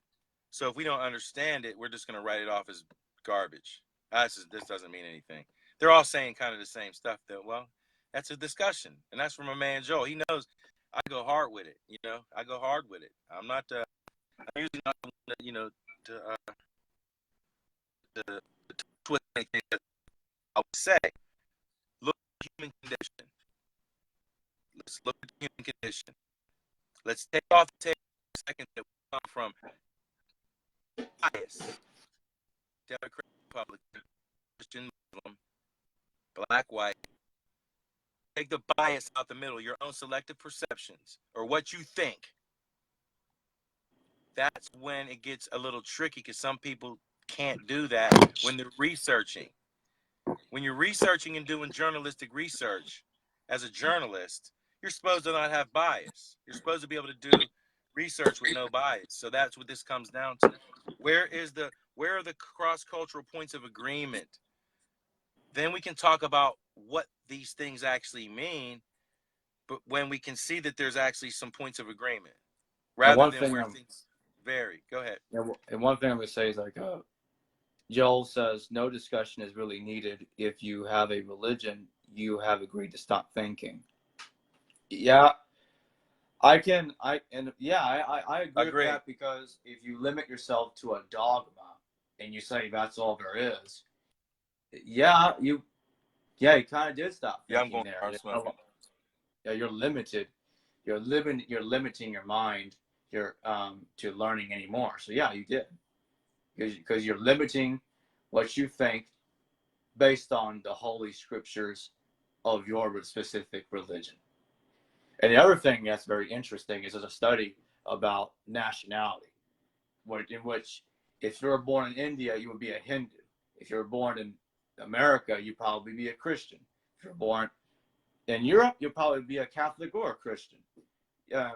Even the same thing in America. If you're born in Asia, in China, you probably be believing in the Jade Emperor or something like that.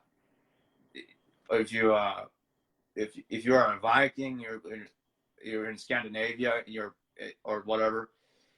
If you're in the area where the Vikings used to be, and you're in Scandinavia, and they have a new religion up there as a revival of the old one, where they're worshiping Odin and Thor again, you're probably believing in those gods.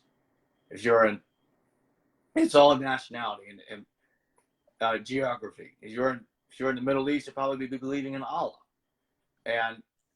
But the one convenient thing for all of these people that are born, they all think they have the right God. That's what's funny about that. I'm like, right. And yet they don't Right. realize that it's kind of about where you're born and how you're raised. That's the key factor, and how they become uh, a part of the religion they are a part of now. Well, I mean, Jacob, I mean, so then the question would become, when people turn to religion, they lose the ability to think. Well, what happens in people's lives? What makes them either turn to religion, and we're pretty much born into it? That's the ultimate question. Those are the hard questions, man. What's causing people to go to Right. religion? The ability to think. You might be able to think your way through trauma. How do you think your way through trauma? And I'll be real, Yeah. like, you can't think your way through any kind of trauma. That's the problem. And it's, I say it, it's product. It's a product.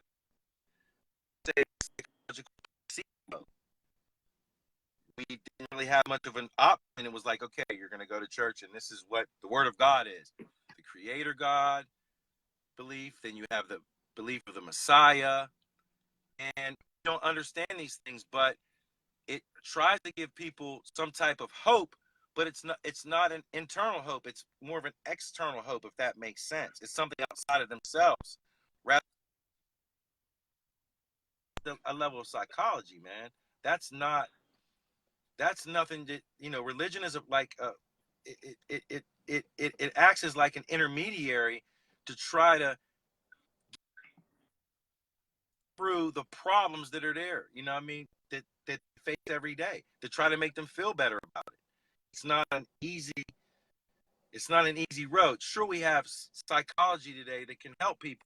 Most people don't deal with mental health or seek professional help when they have issues.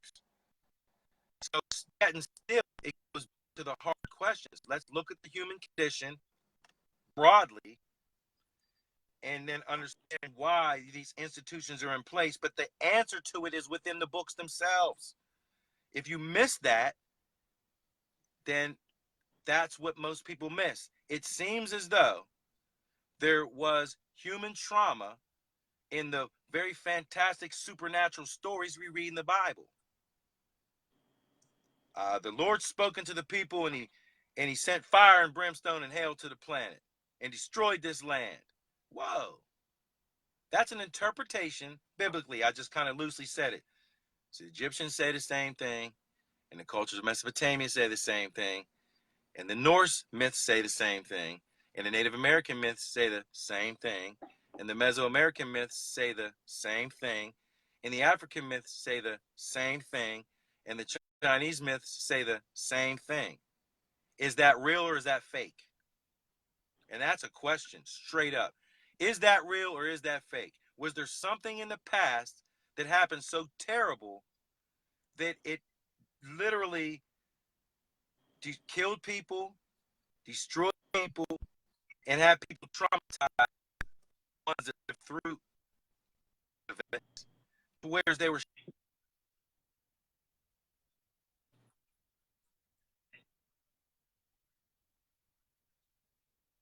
floods and the mundane, stories and our interpretations of it. I'm not talking about that. It's just what I just said. And the Lord spoke, and the next thing you know, here comes fire, hell, brimstone. Wow, wow. And these people here are gone out of here. Is that real or is that fake? Can you imagine it or not? Is that snake oil or not? Because again, we have oral traditions from the Aboriginals in Australia to the Native Americans. They're saying opposite. And no, Native Americans and Australians will take you to where they say these things happen. And they'll look at petroglyphs on the wall, and it looks really odd and weird and things like that, but there's a diamond mine there. Or in North America, hey, there's fossilized large fauna in the ground. Or there's Devil's Tower just jettisoning out the ground out of nowhere. I had to go there because, when we say people that have religion can't think, then okay, cool. But then has everybody done their due diligence to say, well, I have the answers to it and I can help people. These are the answers, and this is what we have to talk about as human beings, despite all this bullshit that's going on in the world. And let's really try to talk about it. That's all I'm saying. Before we slam people down and say, oh, well, they just can't think. They're just not thinkers. Hey, man, emotions, man, are a bad boy, man. Depression is a bad boy. Alcoholism, drug addiction, that's a bad boy. Poverty is too. I'm just saying. And that's just, for me to bring it up. Because I got some swords, man. I have some swords. Though my pills are hard to swallow. My pills are very hard to swallow. And it may take time with people, but if they're not ready for the intellectual responsibility of reducing it by looking it up themselves, I got nothing to say to you. I can't really talk to people then. Because there are intellectually wait, he's saying what? I can't see what his whole comment said. How come I can't see the chat? Okay, if you want to help other human beings, attack every religion and ruthless faction.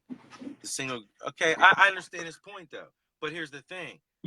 We equate from way we're told that conquerors have a religion. Okay, so what are we attacking about the religion? I mean, that's where I could attack Christianity. I could attack Islam. But again, within those books, there's a cause and effect to everything. The cause is in the book. And then the effect is also in the book. War violence is an effect, not a cause. War violence is an effect, not a cause.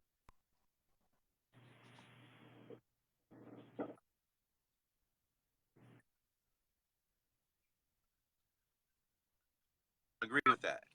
Again, our own selective perceptions mean that we have bias based on our environment and media messages and our beliefs and or realities growing up.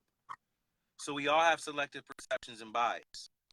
So I don't have the selective perceptions and bias in my research. I'm looking at it broadly and holistically. So I don't understand. But yes, drugs and alcohol is terrible, man. People do it because they're depressed. Some people hang out and we drink because I'm going to have a drink tonight because I'm going to celebrate. It's not because I'm depressed. But look at the inner city in Philadelphia, for example. People are depressed. That's why there's heroin addiction. That's why there's cocaine addiction, which leads to prostitution. The people are already broke and they're in despair and they're destitute and they're desperate. I don't think any of the ancient people were atheists, Joel. I mean, maybe Napoleon, because he was sometime after world events as to why people weren't atheists. No ancestors on the planet. I'm talking about the Greeks, the Romans, Mesopotamian cultures, the ancient Egyptians, the ancient Africans, the ancient Aboriginals in Australia, Asians, Hindu. They weren't atheists.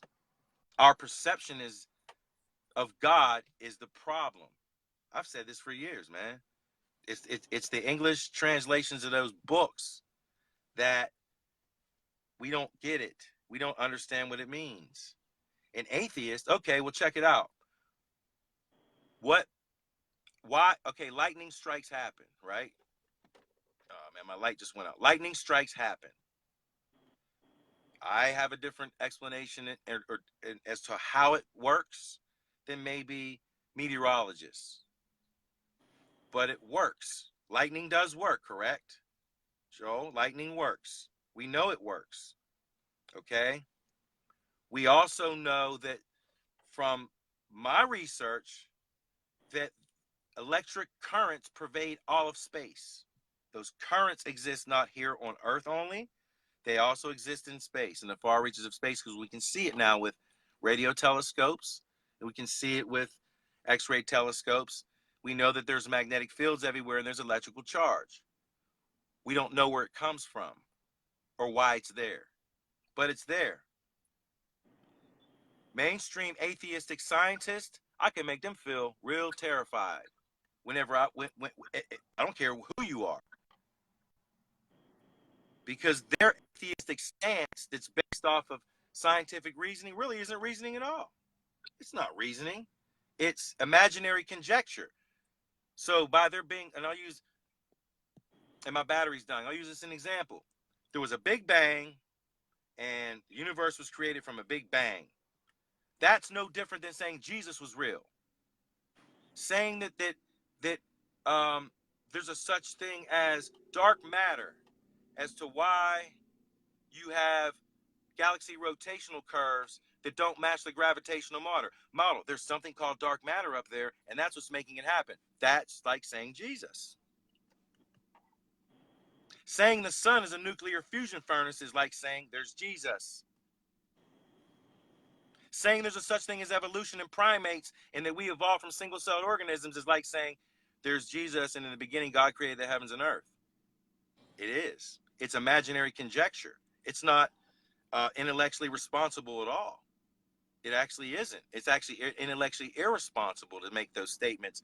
That's the default to people's religious systems. That's all. That's only the point I'm trying to make.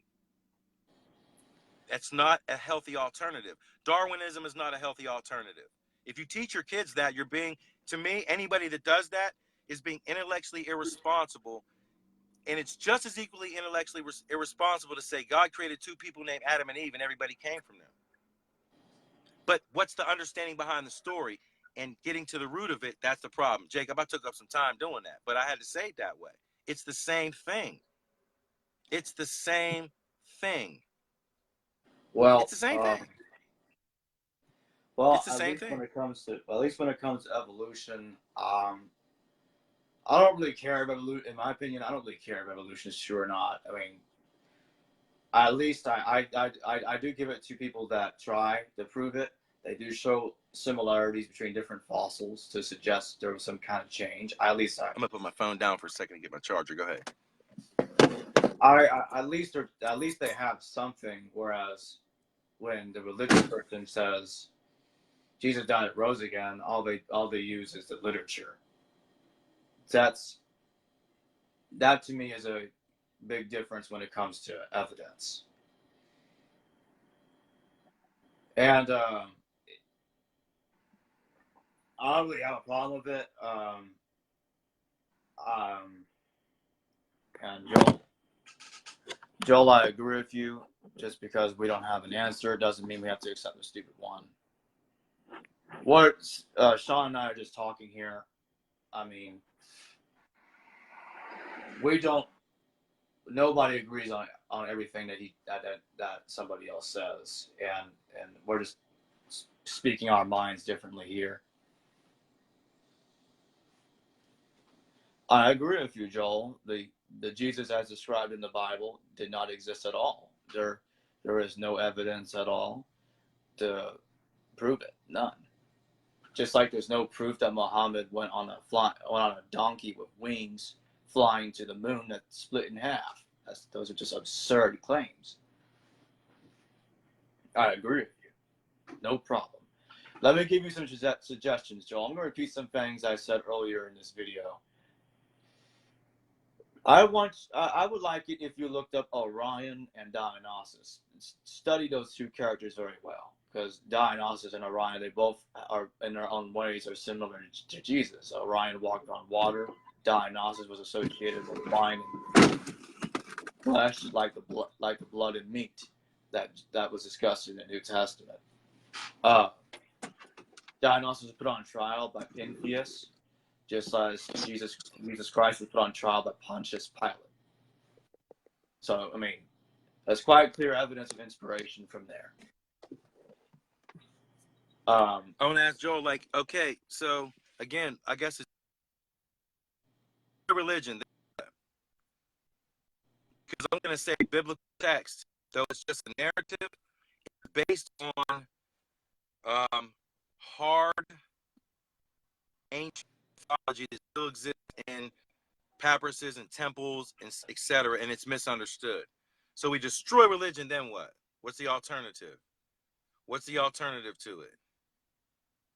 That we have to have an alternative then. If we say we need to destroy it right now, that means all of it, not just some of it, all of it. Then what's the alternative to the religious placebo? I hate to say it. I am going to admit that. what's the alternative to it then? Because most of my people don't understand what's going on. But see, okay, Joe, I get what you're saying. So you have people in Mecca that worship the Kaaba. You might think it's ridiculous, but it is also the same thing as the tefillin that the Jews wear on their foreheads. It is the same thing. Do you know what it represents symbolically? They're going to give you a mundane answer. I'm not going to give you a mundane answer. I'm going to go right to it. And people might be pissed and shocked and scared, like, oh, God, you know. I don't want to go there, though, but we have to have an alternative. What's the alternative to it? Because it can't be science. Oh, it can't be standard science, because that's mythos in itself. The geology we've learned about millions and millions of years ago. The universe was formed by gravitational accretion, and stars collapse. And before that, there was a big bang. There was nothing, and boom, there's an explosion, and it's accelerating away from you. That's as bad as then what you're saying. It's just as bad. Religion is, I mean, I understand Joel's point, though. It's there's cause and effect. And I understand why Joel's making his points, but if you don't have an alternative to it, from a psychological stance, because the human condition is jacked up. And I was going to say that Jordan Peterson. I'm a Jungian follower of the Jungian brand of psychology, the psychoanalyst. That's Carl Jung, Freud, Immanuel Velikovsky, Jordan Peterson. That if you pull the rug of religion out from people, they're saying society might collapse. Maybe a percentage of people would be like just not able to function properly. Then the other certain part of the population might be able to. But are we morally responsible enough to do that? Is everybody morally responsible enough to do that? Because I'm just saying, I'm not saying I'm for or against modern religion. Well, but we have to talk about how it happened, Joel. I think that's the point. There has to be a cause and effect. How did it happen? And I'm saying that the cause of it is in the text itself. That's the cause. The people were so shell-shocked that they have post-traumatic stress disorder that now is a cultural carryover. In our DNA, in our genes, everybody on the planet, there's a cultural carryover that's been perpetual for several millennia now. There's a cultural carry forward that none of us want to talk about, but it's in the books. It's in the books.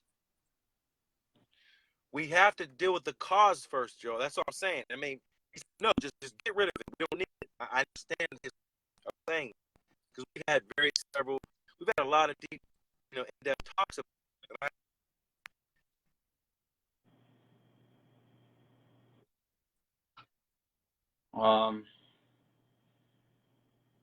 Well, I think the signal is getting.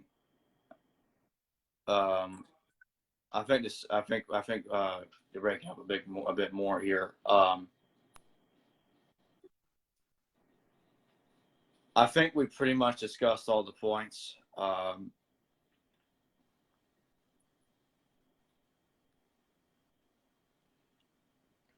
you still hear me? Yeah, like I said, Jacob, it's how we conversate, which may interest people. Because me and you are from two different places, two different walks of life, probably, but we're speaking on the same page and maybe saying some things a little different, but we agree on a lot. We may disagree on some stuff, sure. But, we're just building dialogue, man, so people can kind of chime in and express themselves, Yeah. Which is a better example than, because I see what you were doing, and I respect it. I respect what you were doing in terms of being like a one-man band.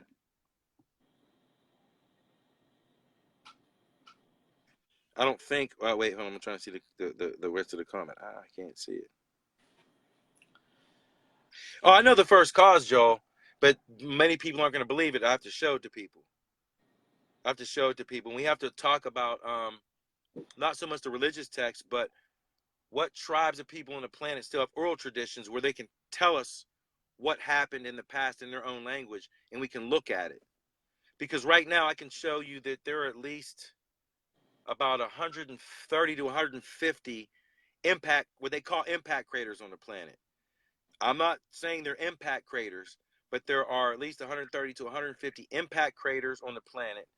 And there are really strange mountain ranges that look like millions of years of erosion couldn't have caused them, that some very sudden forces, natural forces, would have had to have done that. If I was where the Rocky Mountains are and I was close by and I saw natural force create the Rocky Mountains within about an hour, I probably would be shell shocked for the rest of my life. And I think that's what needs to be talked about. It's all made up. See, Joel, I think that's very unscholastic to say that. I think that's very unscholastic to say that. It's all made up. It's just all fantasy.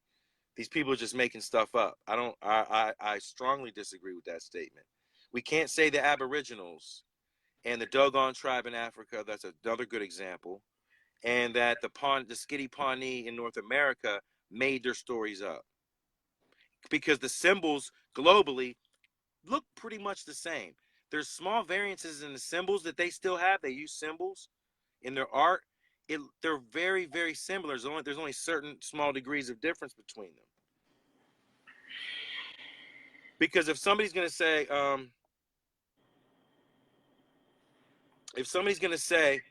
well, the Thunderbirds were in the sky. Ancient Indians will say that, and Native Americans will say the Thunderbirds were in the sky. And you'll see totem poles and art with drawings of, some type of humanoid being with wings. I can see drawings like that all across the planet. And I'm not saying that I'm going to sit here and say there was some type of angelic being in the sky. It's an interpretation of what they saw in the sky. But then those same stories will flip the script and say, and then Sekhmet, she's Egyptian, was terrifying. And Sekhmet, hair was like flames of fire. And she destroyed the planet. In the coffin text. And I'm paraphrasing it. Or the great goddess Inanna was the most feared god. Her was like flames of fire, and she deposited venom on the planet. That to me can't be made up. What was that? Because then we can look at the planet and say, hey, there's some really, really amazing structures and craters that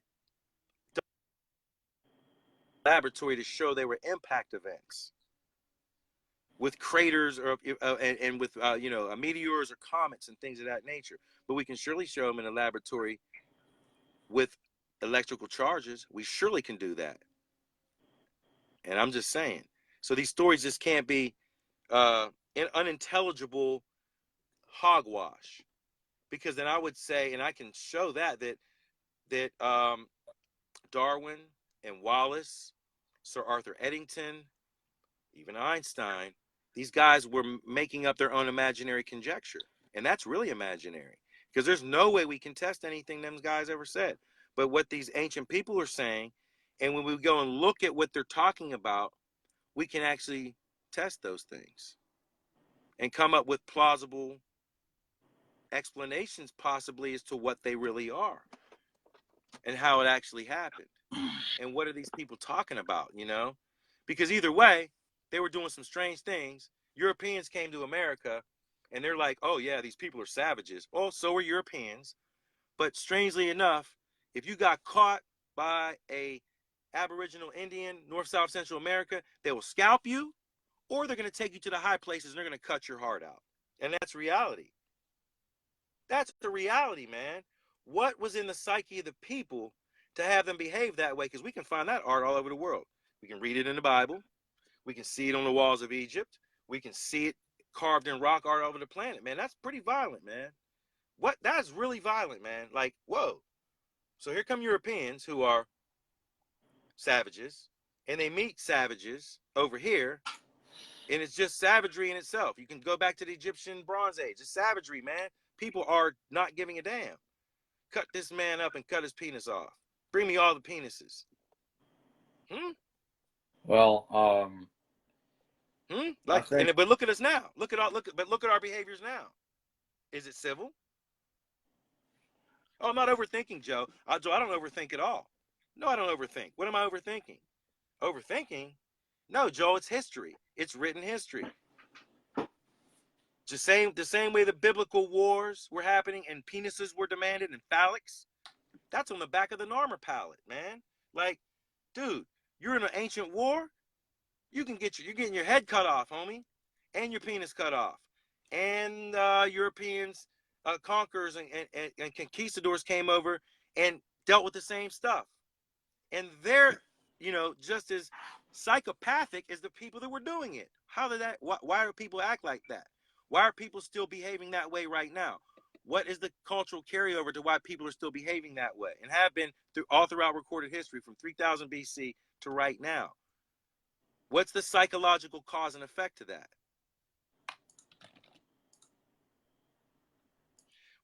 It's cause and effect. I'm a cause and effect person. You have to have cause and effect. We see the effect. The effect never stopped, but we need to talk about a cause. So, I don't want to dominate the conversation because me and Joel, we have a personal relationship. So there's a cause to it, and there always has to be two, cause and effect. Can't just have one or the other. So we look at people's behaviors and we have to establish a cause. And I'm saying that the religions of the world have these brutal stories in them. All the histories of the planet do. Based on their consciousness and reality at the time and what their environment was and what they were dealing with. What constants in nature they were dealing with. I would simply say the sun and moon weren't rising and the sun wasn't doing what it's doing and there wasn't 365 days in a year and things were a little different because it's recorded as such. I read that and I'm like, this isn't what we deal with every day. The sun rises in the east and sets in the west. In Egyptian hieroglyphic text, funerary text, the sun rose in the west and set in the east. I don't think their cardinal directions were off because they still buried their dead on the west banks of the Nile River, not the east banks. Exactly the way they told the story. And then the constellations are flip-flopping. Hey, Sean. They're backwards. Sean. I think this video kind of ran its course. I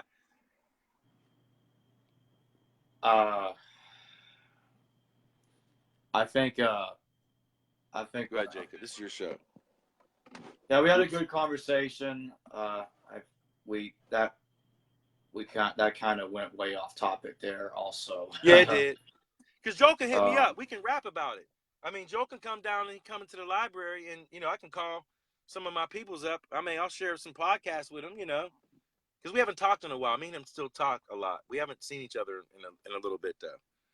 Because he's an intellect. Joel's an intellect, like no doubt he is. So, but we have two different paradigms. We just have two different paradigms. Well, I'm gonna go ahead and end the video. All right, bro. All right, good talk. All right, Jacob, be cool, man. Okay. Peace and blessings, man. Yeah, you too. Yeah.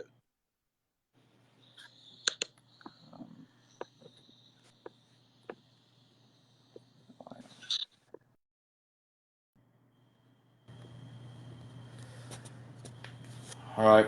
Before I end this video, I'm going to make some clarification. The viewpoints made by the guest regarding evolution and Albert Einstein are not shared by me. Joel, are you still here? Joel, can you say something? I just want to make sure you're still here because I'm going to clarify a few things before I head off.